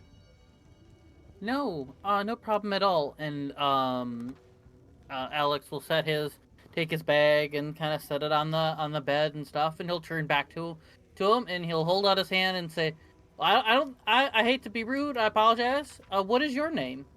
Oh, of course. My apologies. He takes your hand, and the way that he shakes your hand, it's one of those handshakes where it's firm but soft. And you can tell that this is a kind person. They're not trying to assert anything over you, and they are genuinely happy to meet you. There's enthusiasm in the handshake. And he says, That's a mighty nice handshake. Thank you. My name is Kataris Damelawar. Sorry. I'm going to have to learn that name myself. You can just call me Kataras. Kataras? All right. Yes. All right. I will try. One thing you will know about me is that sometimes I'm bad with names. So I might have to ask once or twice again, but I truly apologize for that. Other than that, I think we should be all right. That's fine. He reaches over to his desk, swipes up a jar, pops it open, holds it out to you. Do you want a pickle? Oh, okay. Oh, hell yeah. Sure, yeah. So fast. I was actually gonna set my stuff down and go to it looked like there was a concession stand or something down there full of like different snacks and such. So this works out. You look inside the jar, and it's not really a jar of pickles, but it's like pickling juice, and there's onions, just whole onions in there. Even better. Huh. It's delicious. I made it myself. Pickled onions. Okay. Huh. Well, I think, is it still pickled in there? Is it still like pickled like how I'd imagine a pickle being? Oh, yes. Yes. Like pickled? Okay. It's made of vinegar. Oh, okay. That's fine. I don't know if you want me to stick my whole hand in there. It's fine. Oh, okay. And then he'll like take a handful of it, and he'll put it in his mouth. For all above the table, myself, I don't like onions, but my character can like onions. It's fine. Okay. I would say that if your character likes pickles and your character likes onions, this is probably interesting. It's not like disgusting or anything. But it's a very peculiar taste. It's a very strange snack. And as you do, he also takes one out and takes a bite out of it, like eating it like an apple, right? And That's what he did too, yeah. Yeah, he says, yes, I'm pretty sure that the vinegar is antibacterial, so don't worry about it. Then he puts the onion back in the jar and puts it on the desk. You can see on his on his bed, there is a very fancy bow. That's a mighty fine bow you got there. Oh, haha. Do you use it? Are you learning or I shouldn't say learning. You probably know how to use it. But are you using it? Is that one of your main things? He picks it up and he strikes a pose with it. He says, "This is not a real bow. It's a prop bow. I'm hoping to join the live action role playing guild." Oh, you know, He strikes a That's very heroic pose with it.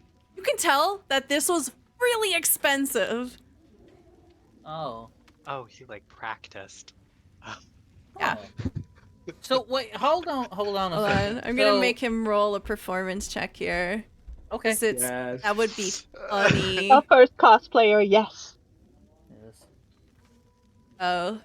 He doesn't have a I've I've never full met picture. someone who just keeps fluctuating on how Oh, you attractive rolled a they nat are. 20. Oh my Nat god, 20, what? let's go! Let's He fucking looks so go! fucking cool. Yeah, like for some reason the force of putting down the pickle jar made the window open, and when the window opened, the sunlight came in and just kind of glinted off of the string of this fake bow and off of his hair. He looks heroic in this moment.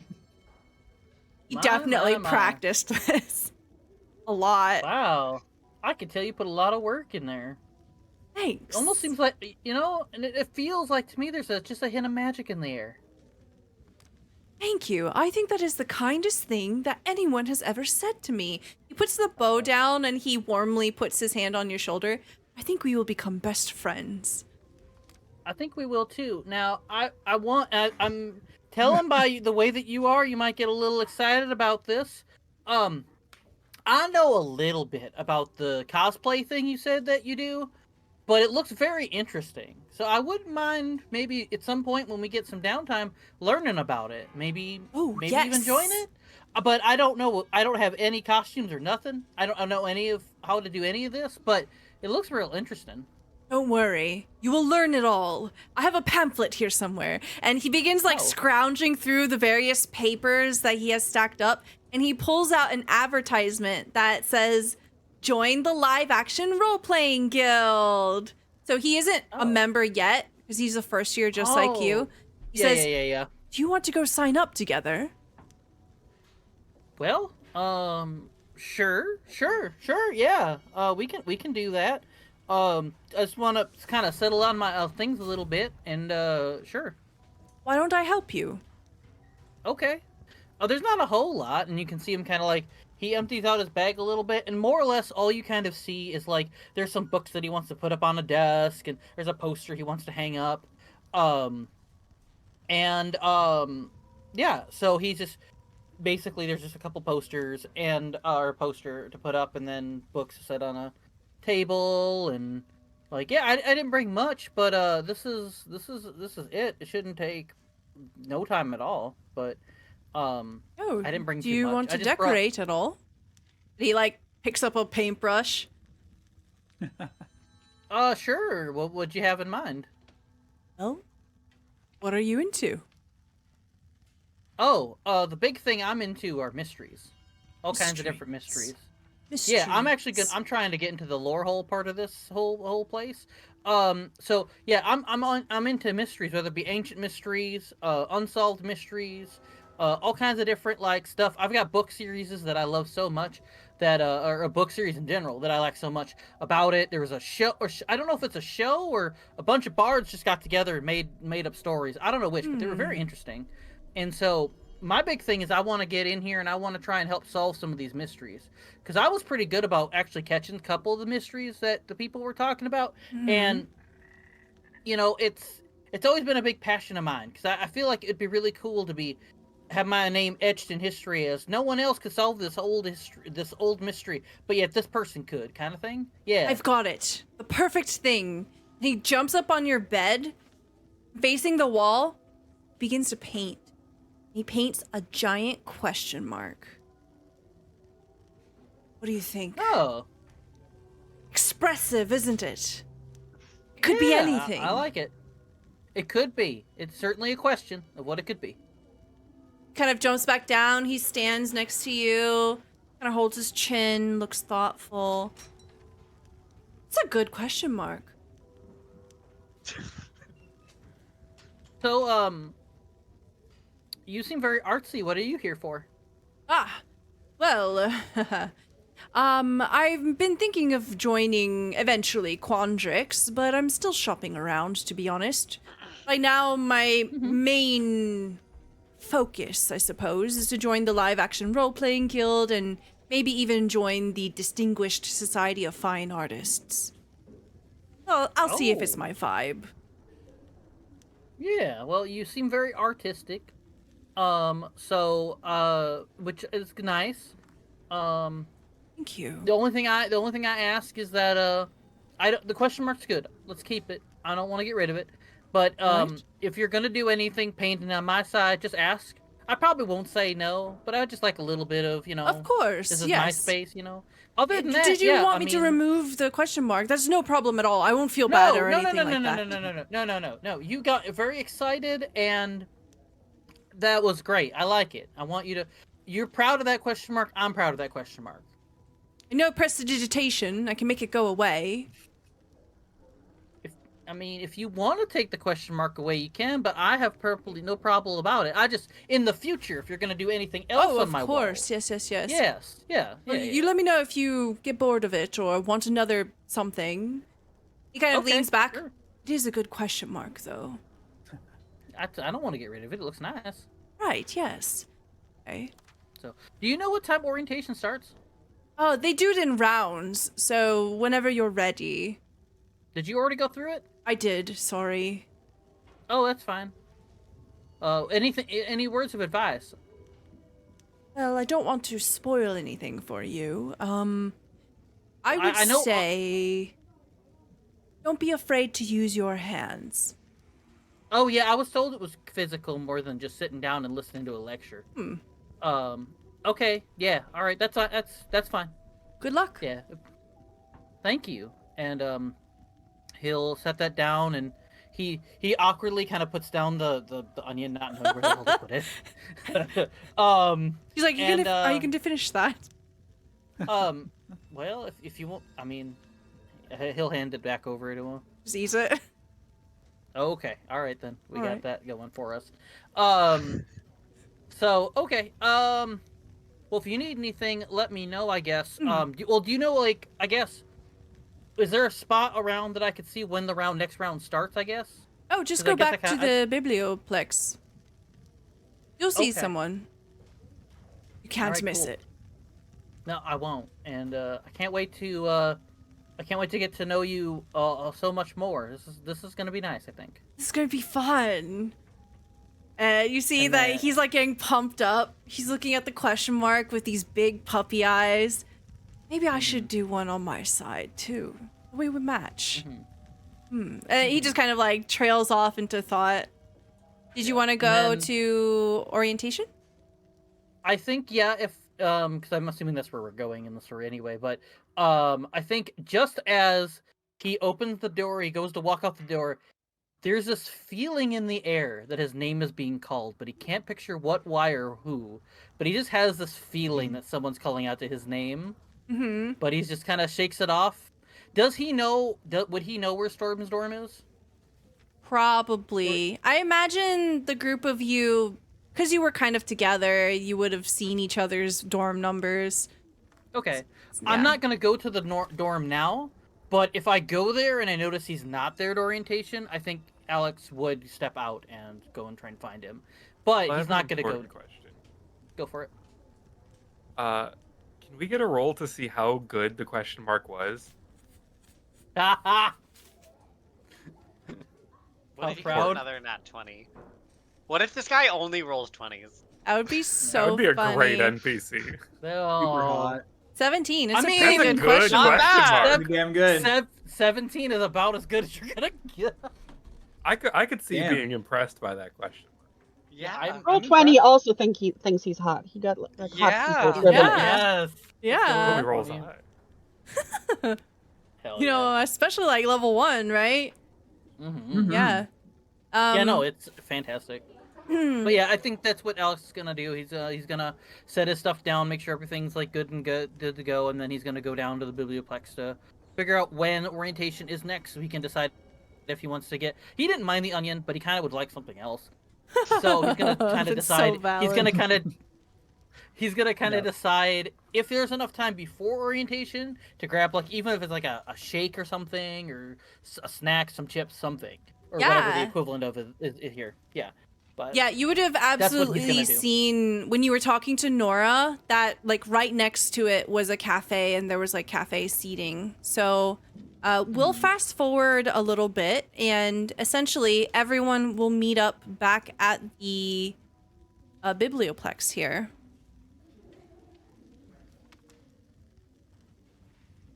Excellent. So everyone, In regards yeah. to Tamarix falling asleep, Oh yes. Storm used Mage Hand while they were sleeping to pen them a letter and set it on top of them. And then as they were leaving, used Thaumaturgy to make a small alarm clock sound go off. I love it. Does the alarm clock sound wake up Tamarix? Whoa! They do the full. My spine has been jolted by electricity. Hip up from bed. And just look around, like, see the note, look at it. So you see a letter in nice calligraphy written out in 3 different languages, repeating the same thing. It is written in Common, Primordial, and Sylvan. I think I know all 3 of them. That's so And funny. it states, "Salutations. It seems you may have forgotten that we have orientation today. I will be going on ahead, but I hope this letter finds you well. Best regards, your roommate, the Storm of Beginnings." This is so some of the. This is the prettiest handwriting I've seen in all 3 of these languages. That's impressive. And they very neatly fold it and put it in their satchel, keeping it as kind of like their first memento of friendship, I guess, and just kind of like tucking it away in a nice, safe place. And rushing out the door. Okay. So the group of you meet at the Biblioplex Tamarix a little late compared to the rest of you. But essentially... Oh, let me change the music. We're out of there now. No We're at more a random- Fireball Alley. No more Yeah. fireballs? Uh-oh. I appreciated sometimes the music being great with what we were doing. So you are gathered at the fountain here. You can see that Nora and Wu is no longer there. And to your left, over here, appears to be a student store. And to the right is a cafe. You can see that there are a number of people drinking and eating and buying things from the store. The most notable thing that you can see is straight ahead, there appears to be a large glowing blue orb, and there are crowds of other students who are wearing not robes, just like you, hanging out over there. Alexander, you having gone to the cafe, you would have seen that there is a bit of a line here, and they have a different sandwich of the day. Today's sandwich Ooh. is open-faced radish chips, deep fried with Dijon. Oh. Oh, okay, neat. What? If there's any signage for this, Tamarix would have followed. Yeah, I think it sounds pretty darn good to Alex. So he's gonna take the sandwich of the day when he finally gets up there. Okay. You find a charming gnome is working at the counter here. She says she's working alone, and she gives you a wicked smile, and she says, "You look like you have a mighty appetite. Are you sure you don't want to?"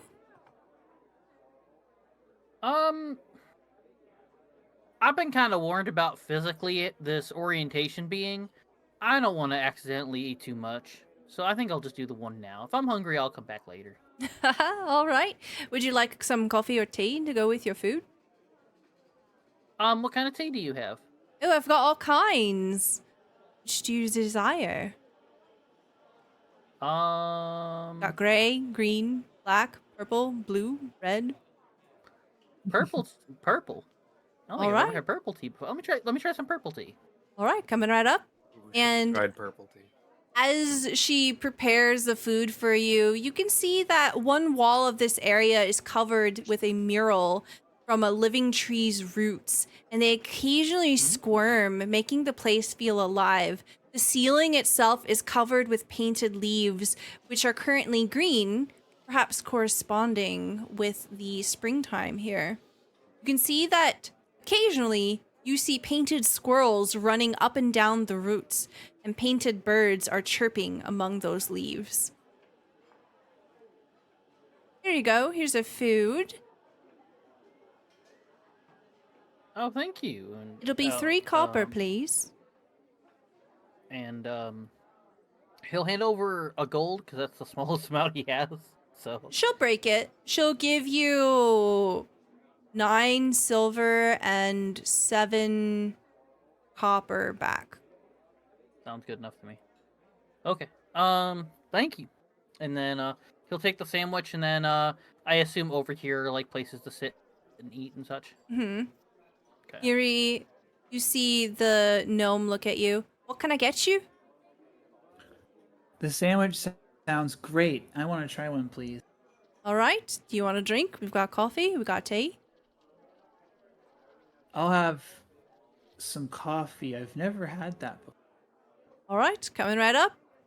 And she says 3 copper as she prepares it for you and gives it to you. Unlike Alex, Miri purposely gets exactly 3 copper and hands it to the gnome. Okay. She takes it. Thank you very much. Hope you enjoy the sandwich. Thank you so much. I'm sure it's going to be wonderful. And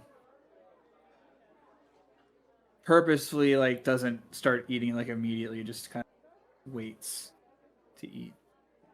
Okay.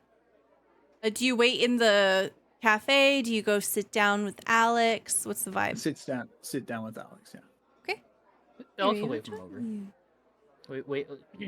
Alex will wave them over. Come on, sit down. Come on, join me. Okay. So that would mean that Melody, Coral, and Storm, you can see that the 2 of them are currently eating. What do you want to do? I think I Coral? want some tea. Should we try some tea? I was actually just going to ask you, do you know what coffee is? No. You have to try it. Come on.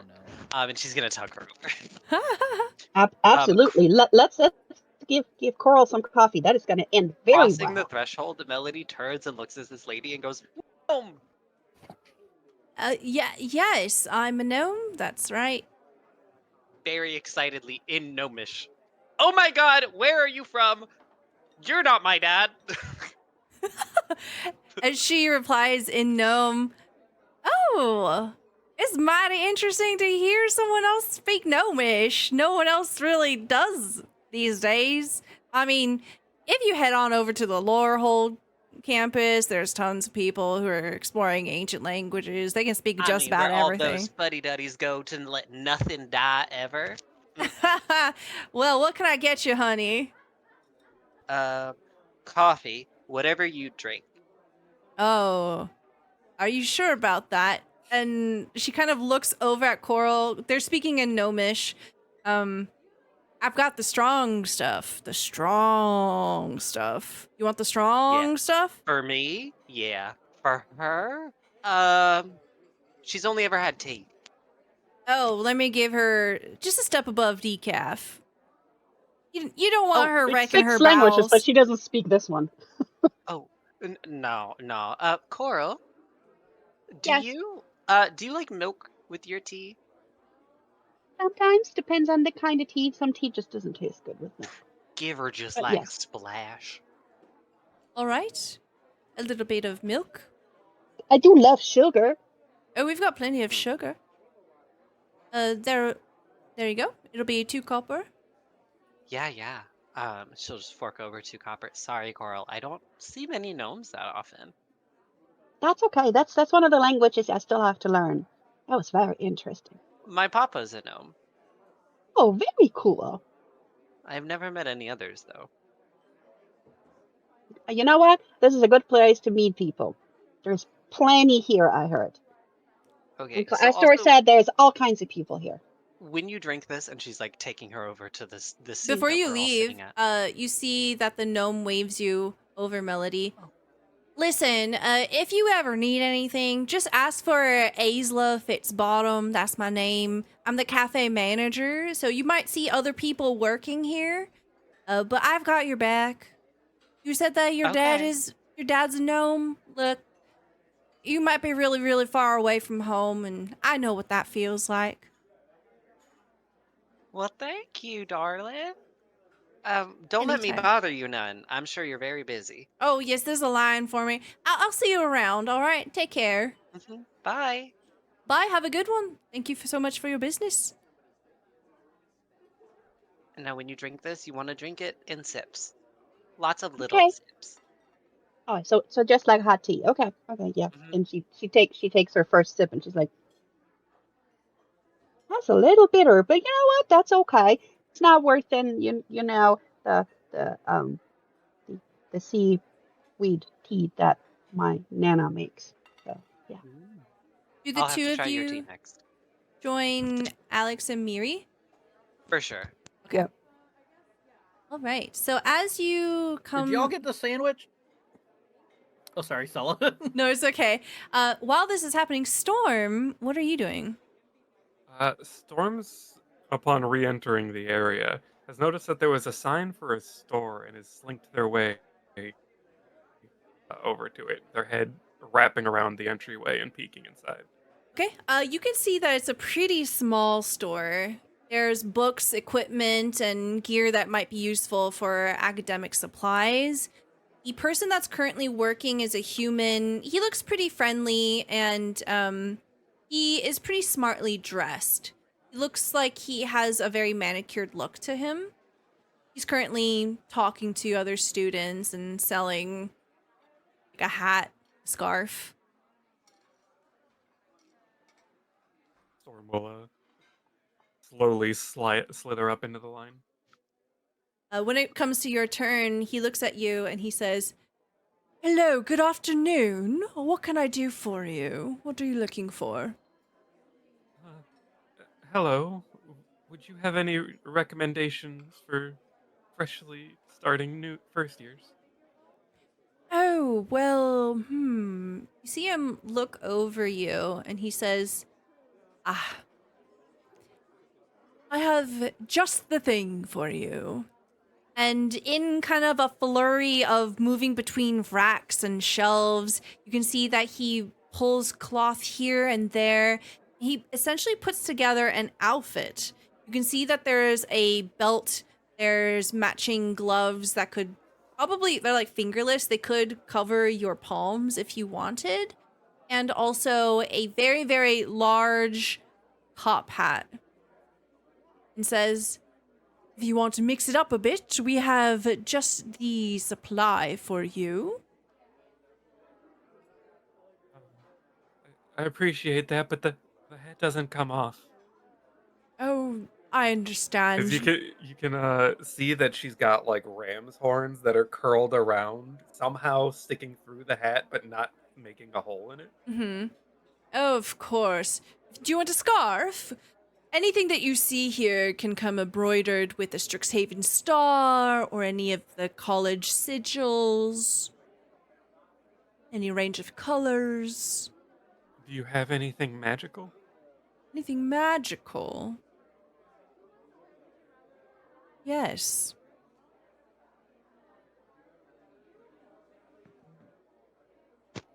Specifically says here, yes. Hold on. It says yes.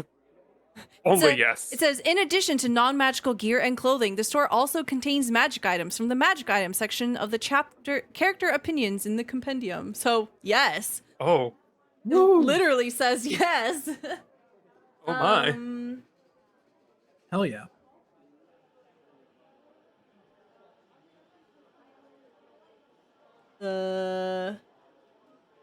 What kind of thing are you looking for? She's really just like a magic file and is really just looking for anything magic at all. If you wanted to just roll on the list. Okay, I'll just pull out a couple of things. You can see that the shelves are kind of low in stock right now. It makes sense. It's orientation day. You know, people are coming here with their parents, and their parents are buying them all kinds of fun little things for their very first day. You see a bag of holding. You see some spell scrolls. You see a rock that's shaped like a cat head. You see a cloak. Storm is going to investigate the rock shaped like a cat head. Okay, go ahead and roll me Arcana or Investigation. And while you do, thank you so much for the raid. Welcome on in, Raiders. Woo! Hello. Hello, readers. Why are So- they making strong cock noises? Oh, Like like that. a like a Cock-a-doodle-doo! I also had the same question. like a rooster. It's a chicken. Gotcha. I don't see where the confusion comes. Cataris isn't even Oh, on the no. screen anymore, guys. Calm I know. down. Hold on. Let me show you a Yeah, wait, put him back real. on. Put him back on. I'm gonna show you a real rooster, if you know what I mean. Our game Hey, Oh wait, hey. oh, In Yeah. before the dean of the college steps in, and it's like just a chicken. Cock-a-doodle-doo. Somebody has a plastic chicken. Yeah, a rubber chicken. I Like, can why hear is he so hot? Why is he weird? I need to know. why is he weird? Why are the hot ones so weird? Weird. Why are the hot ones so weird? It's true. So So- for our new, and he's my roommate. Everybody. yeah, He's this my is roommate. Alexander's roommate here at Strixhaven Magical College, and Cataras wants to join the LARP guild. Wonderful. And he eats pickled onions He as a also snack. offers pickled onions and Yum, eats yum. them as apples. Yep. So I'm going to use my racial feature. Okay. Whoa. I for money. Ooh. So it gives me a double proficiency bonus for any investigation check related to gold, magical items, or. And so you just sort of see as Storm's eyes change from that bright neon pink to like a solid gold, and they almost seem to melt and drip. Okay. Rolled a 13. Phew. Excuse me. You see that this is definitely a magic item. It has been intricately carved to resemble a cat head, and it has these very tiny agate stones set as its eyes. With a 13, you would be able to tell that this is probably around 500 gold worth. How much is the bag of holding? How much is the bag of holding? The one thing that 4,000. Goodness. Christ. One bad thing about like IV is there's no like price chart. You kind of have to just make it up. So I'll say that it's probably about 3,000 for the bag of holding because this is a magical school and people can probably churn them out. So Storm will sort of gently hop their front paws onto the counter to try to get eye level with the person. You see they realize what you're doing and they lower down. Yes, anything to your liking. Well, a bag of holding is always useful, but I don't really have enough for it. Could I pay in installments? Oh, yes, of course. All I will need is your student ID so that I can charge it to your account. Her jaw just drops a little bit. Uh, of course. And she'll just fish it out of the side satchel with her tail. Mhm. He takes it with two hands very carefully. He doesn't comment. You don't see some kind of like expression on his face. He essentially begins to process it and he says, you will essentially have to pay it off before the end of the year. You can take your time, but at the end of the year, unfortunately, if you are unable to pay for it, there will be a penalty put to your account. Can affect your grades. Stand. All right, well, here you are, your ID and your brand new bag of holding. What would the first installment be for? So it's a flexible payment program. Basically, you just have to pay it off before the end of the year. We'll start with 20 gold put into that. Okay, write this down somewhere. Yeah, hold on. I need a debt sheet. Oh, You have a handout that you I'm can edit. on it. Let's Yeah. go. Where's my private sheet for debt? So by the time that you finish up, you can see that everyone has their food and they're all gathered together here.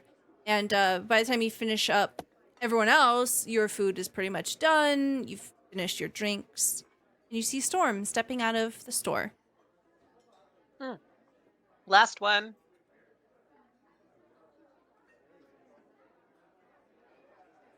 Storm guys. kind of hurries and slides their way over to the group. Think like very large monitor lizard, but with wings. Oh, I was starting to wonder where you were. I couldn't find you, but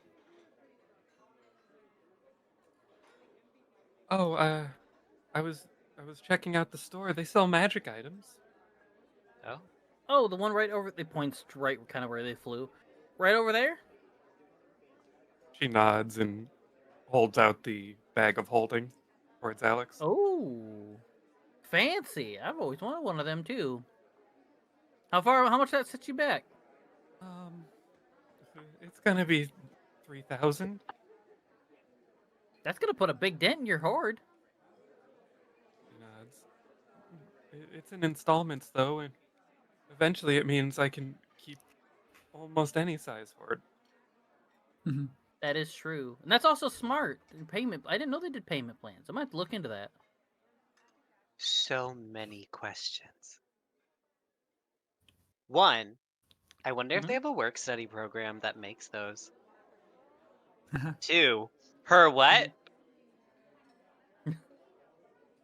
Her hoard? Tamarix saw it earlier. It's a big pile of gold pieces. Tamarix doesn't really have a concept for money. They just know what it is, kind of. Shout out. Yeah, it's actually when they get it, when she gets it all like built up into a pile. It looks real impressive. It's real nice. For me personally, I don't know how comfortable it'd be to lay on it, but Storm's never complained. Well, they kind of lay in it. Well, that's true. They do lay Yeah. in it. It's about this time that you hear a dun dun dun. And the noises around you, the voices begin to quiet a bit. Brilliant scholars. A rich, soothing voice radiates from deeper within the biblioplex. Your attention, please. Orientation will begin shortly. Please join us at the Hall of Oracles. And then people continue talking. Oh, that's Rain. Oh well. Let's do it. I'm not getting stuck in the back again. So everybody up. I'm good with that. Coral is kind of vibrating. Yeah, let's go. Let's go. Y'all as ever Melody's, notice that the ceiling sounded like it was raining for a second? I mean, it probably was raining for a second. Can't they like decide what the weather is? I'm about to ruin Maybe something someone for changed it. everyone. Did you know that rain sounds that you hear in ASMR videos is actually like fried chicken? Mhm. Yes. Yep. That's really Crackling. cool. Yeah, I've heard that. Crackling Yeah. noise. I'm about to ruin something for you, Stella. I've never Uh-oh. listened to any ASMR video in my life. You're lucky. Just rain on a camper because As Melody stands, I have my halberd like across my lower back. The Mhm. pole is just like folded up. Mm-hmm. Yep. That's it. Alex, Just wanted to mention I'm strapped. Yeah. I mean, Alex grabbed his book bag too. It's a little less heavy, but it's got like all the supplies, school supplies he felt like he needed. And he's like, "Yep, I'm ready to go too." And he'll be like right behind you because he also does not want to be behind in that line again. As you all begin to rise, you can see the gnome that was working in the cafe makes eye contact with Melody and is kind of like gesturing which way to go, and she's basically pointing deeper into the biblioplex. You're already making new friends. I know. I'm so excited. Nice. Friends are good. I wonder if there are like heritage clubs. Have y'all ever heard of the LARP club? Like role playing and dressing and doing the. I'm very very new to all this, but I have a roommate who's apparently trying to get into that. Is it like theater? Yeah. I've seen a play before. Yeah. The best way I can think of, I think maybe theater might be a good way to describe it. I don't know, they probably do better describe it anyway. But they seem really, really nice. Well, But I just wondered if anybody else, or if I was just out of the loop or what. no, I don't know anything about any clubs here, really. This is the first time hearing of it. Okay, good. I don't feel so alone with that. That's nice. Stella, It's going to be interesting to find out. But let's go. Come on, we got to move. is there I don't any wanna be- chance we've been given like knowledge prior to this? Like, were there pamphlets handed out? Possibly. You can see that there's still a desk here that says information desk.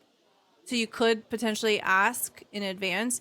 You would have seen in your pamphlets that it mentions that if you want to join an extracurricular club, that is definitely on the cards. You can do that as a first year.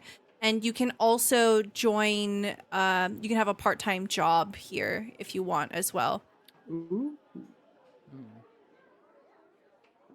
Or might have to look into that latter part for some reason. Yeah, so it would have just had like little blurbs and would have said, for more information, head to the information desk in the biblioplex. Mm-hmm. Yeah, so do y'all head deeper in? Mm-hmm. Yeah. Yep. You want to stop by the desk now or after orientation?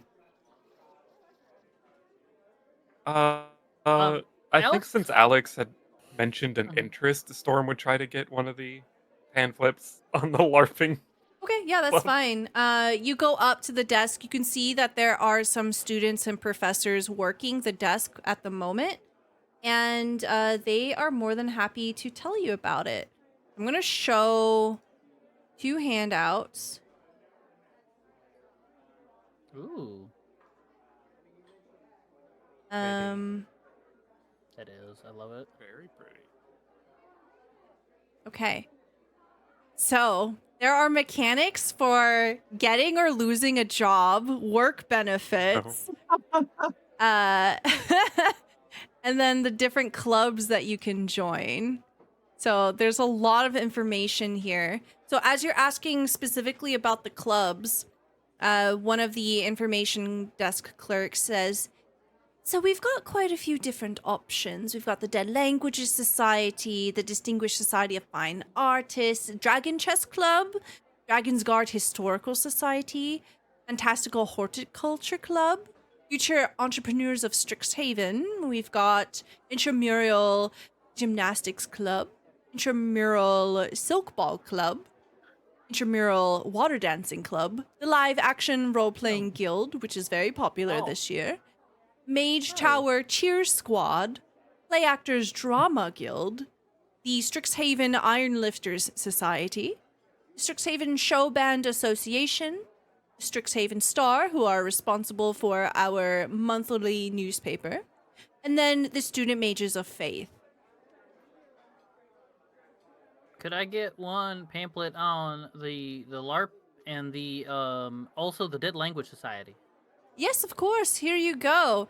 And she will hand you pamphlets that have more information that Stella doesn't currently have. That's fine. Can I get wasn't one gonna- for wasn't the gonna read it right water now anyway. dancing? Yes, of course. Make sure y'all write these down so that I can come up with more stuff about them. Yep, Here I'll you put it- are. Let me just Do you make a want- note about iron cheerleaders. Yeah. Would it be easier just to put it in my character sheet or in our journal sheet thing? Wherever you want to put it. Okay. That way you can, when I ask you the question, you can give me the answer. Okay. I didn't know if it would be which way would be easier. Okay. Mhm.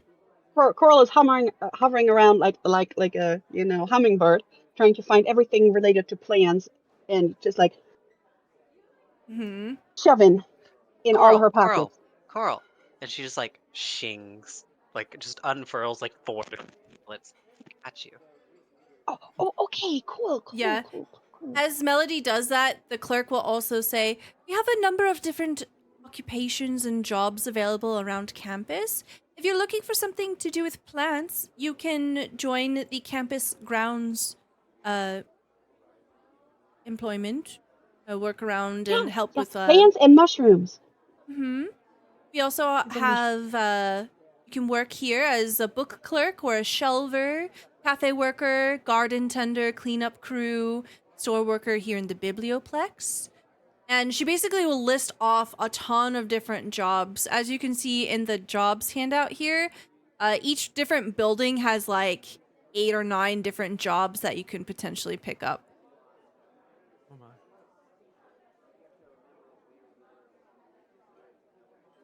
And she will essentially distribute the pamphlets to everybody.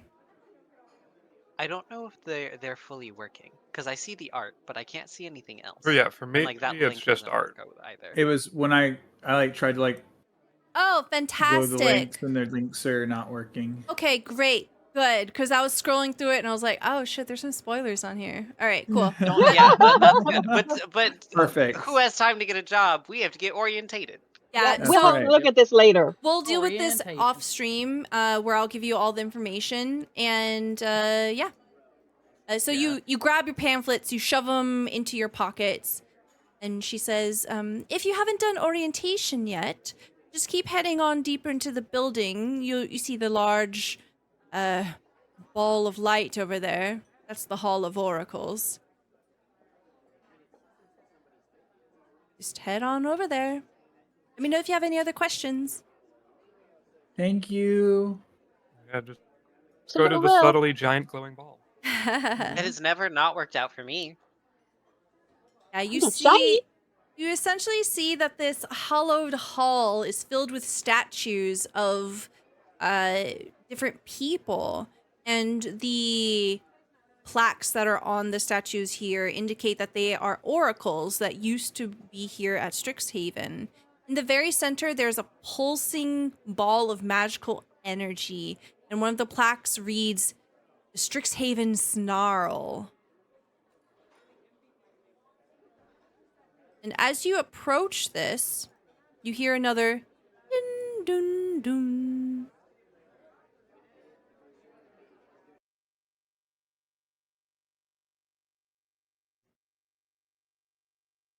Hmm.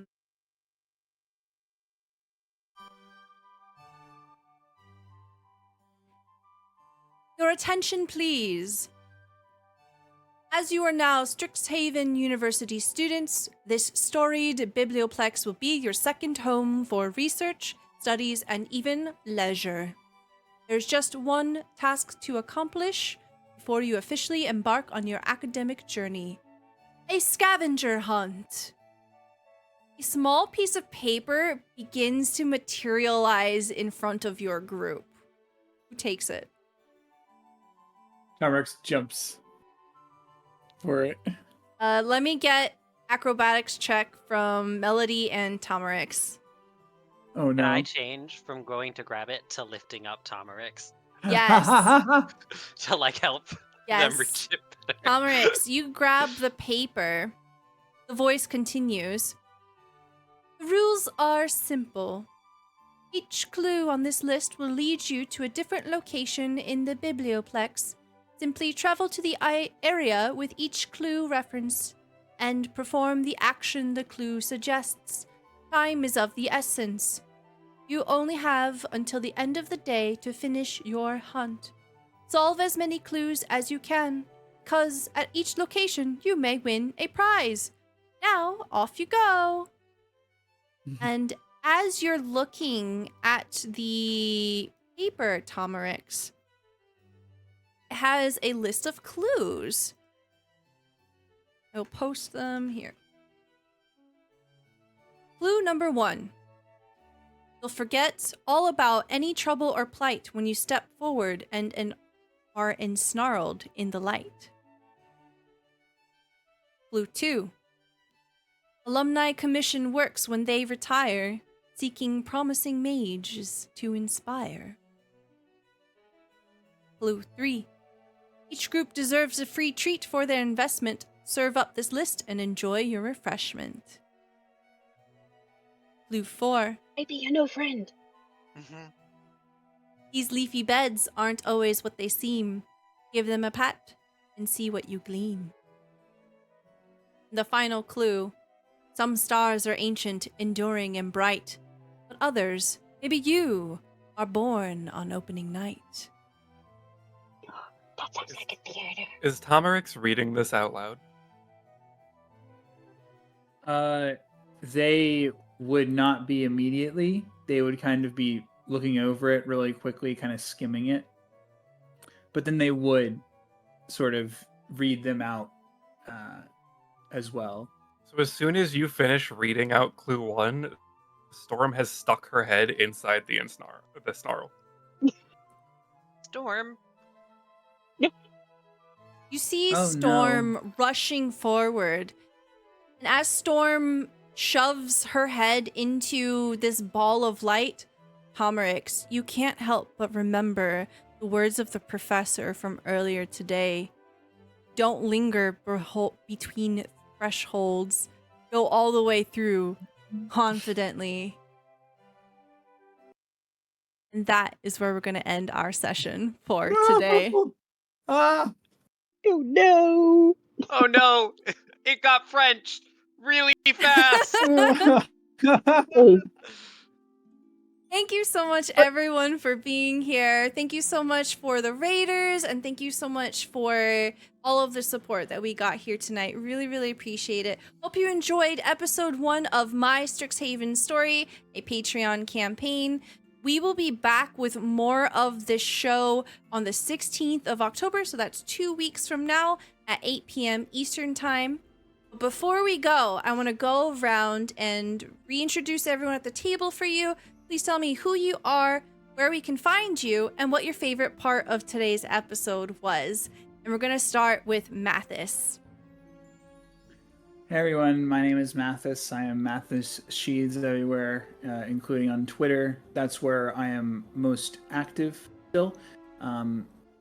I played Tamarix today. I am very much looking forward to sharing more about them, growing it with my character, and sharing that story along with these wonderful here.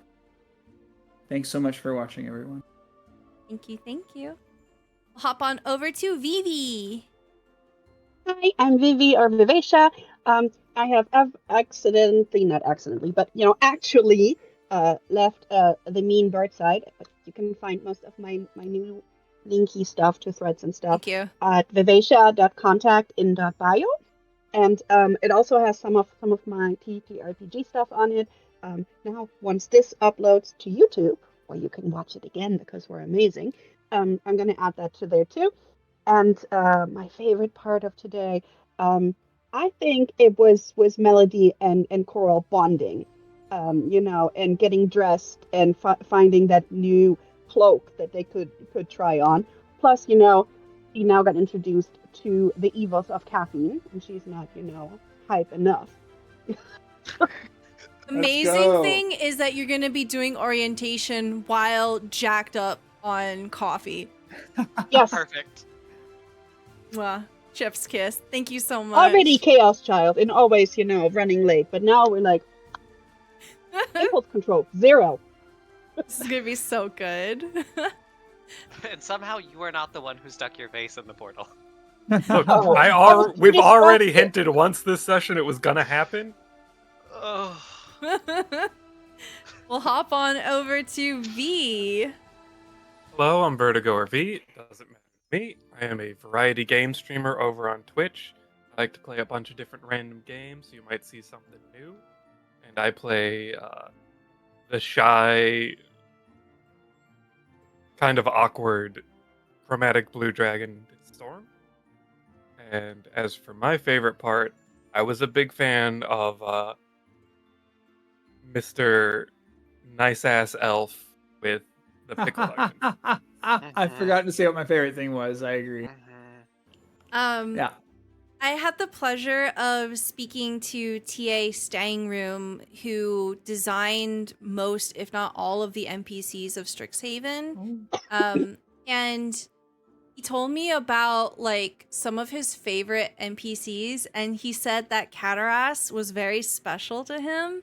And he had a person in his life, like a roommate or a friend or a bestie, who used to eat whole pickled onions and just had to add it into the game somehow. And I thought that was really cute. Yeah. That's so loving. Yeah. I love that.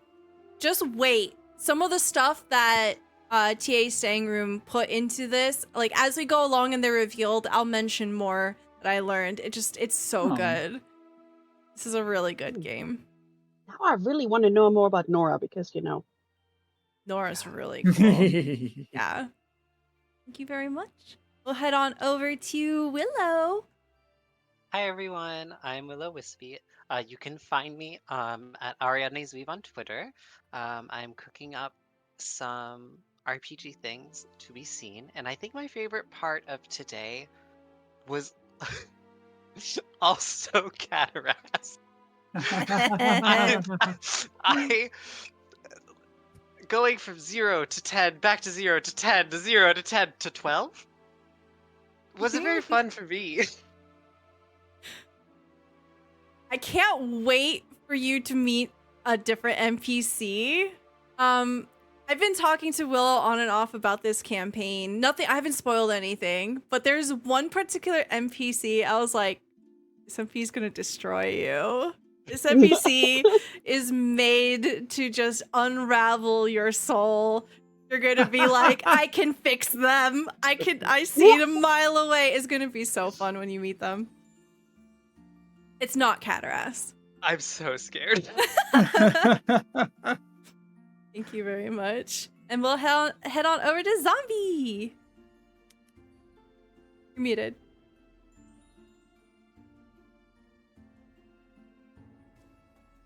Muted? Yes, it's a free action, very clearly. Are you muted on Discord? No? Hello? Hi. Yes, There we go. We just summoned the tech gremlins. Well, for whatever reason, after my mic... Oh, here, hold on. Here we go. There it is. We hear you. Boom. There we go. Better mic. There we go. Hooray. All right. Try this again. Hello, I'm Jacob. I'm Zombie. I am Z. I'm going to call me. I am the lore keeper and Captain Z of the Good Ship clip. I probably do too many clips. That's up to your own discretion. Today I played Alexander Tomb, where I got to do my southern accent voice. I didn't do this at the beginning in my beginning introductions because I want it to be a surprise of sorts. And I thought it would be nice. So yeah, I've been wanting to throw a southern accent into something. I've also wanted to throw an old man voice into something, but I haven't found that yet, but who knows what'll happen in the future. Favorite part, so they've already been mentioned, or I was gonna say, I don't like to usually, and I gotta get better at this, I don't usually like to put my own stuff in any like favorites of my own. But I feel like this is more about the NPC than me, so I'm going to say that Corliss. I think that I can't. I also I said for my character, they're bad at names because I myself am bad at names. So what was the NPC again? Cataras. Cataras. Okay. Sounds so, like cataracts. Sounds like Okay, cat. there we go. Cata ass. Gotta ass. Cataras. Gotta ask. That was. I'm so happy that that person is my roommate.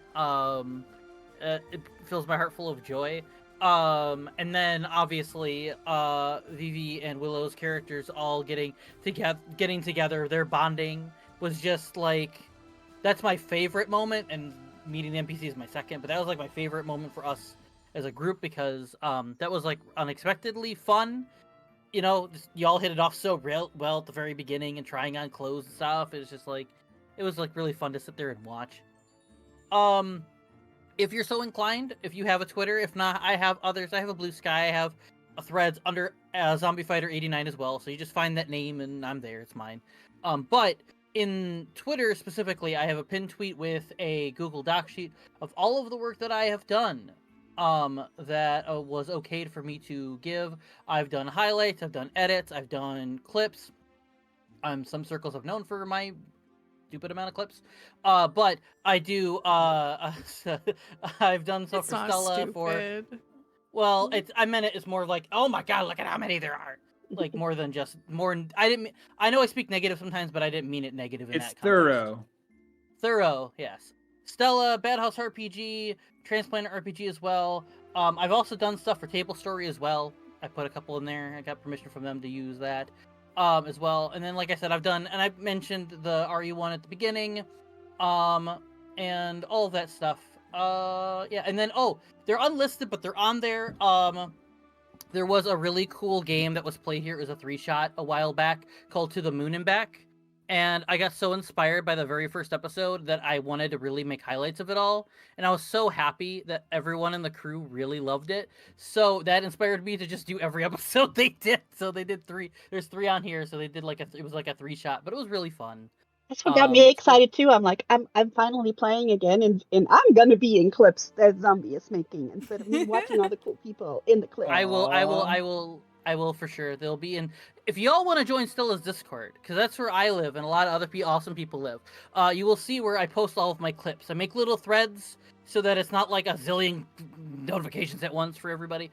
So they're in little threads. Y'all can go look at them and enjoy them if you want. But yeah. And then yeah, I think that's it. Oh, if anyone looking for work for video editing or anything like that, please. Oh, hello, Raiders! Hi. Hi, we're closing up. We're closing up. I'm sorry. Thank you for the raid, though. Thank you, Thank you for the Mandy and raid. Raiders. Yes, Thank you thank you so much. much. But to close off, We were real left quick, with a cliffhanger. A head in a Yes. portal. head in a portal. Madame la guillotine. What are we going to do? But if anyone's looking for any video editing work or anything like that, please give me a shout at Zombie Fighter 89, basically anywhere. So yeah. Excellent. Thank you very much. And I'm Stella Luna. I do TTRPG stuff full time. So if you like this, please give us a follow. We do all kinds of tabletop role-playing games here.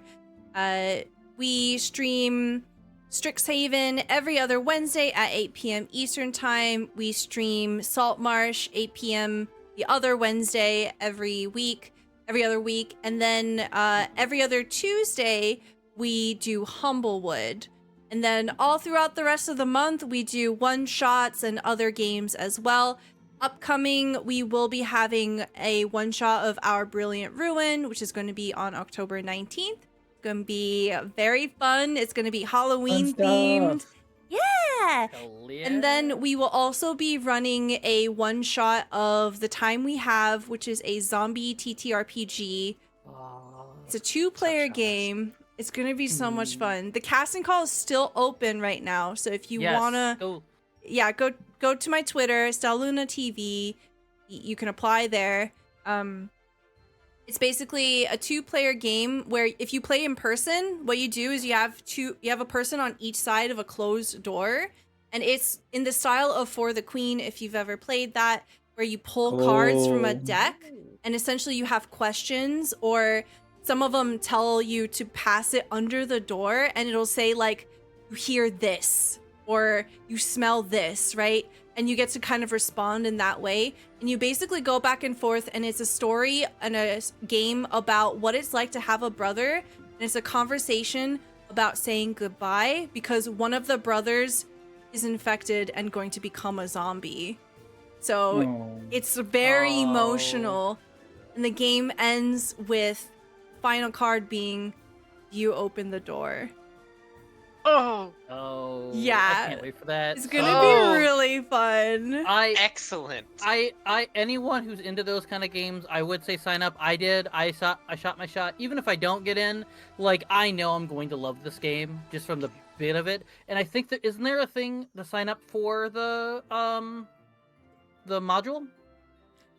So the backer kit will go live the same day of the stream. We're basically helping the Okay. backer kit. So it'll be October 19? 28th. 19. I think. 28. OBR, Our Brilliant Ruin is on the 19th. I think it's October Yep. 28th. I think it's 28th too. Yeah. Yeah. Check my Twitter. Yeah. There's a lot going Either on. way, when that goes live the same day, y'all should go pick this up. I know I'm gonna pick up a copy. It looks really fun. Yeah, it's written by Elliot Davis, who also wrote Rom-Com Drama Bomb. It's very, very good stuff. Very excellent writer. Check them out. But that's going to be it for us. Thank you so much for being here. Lucky says good night. Thank you so much for the raise and all the support, and we'll see you next time. Bye, everybody! Bye.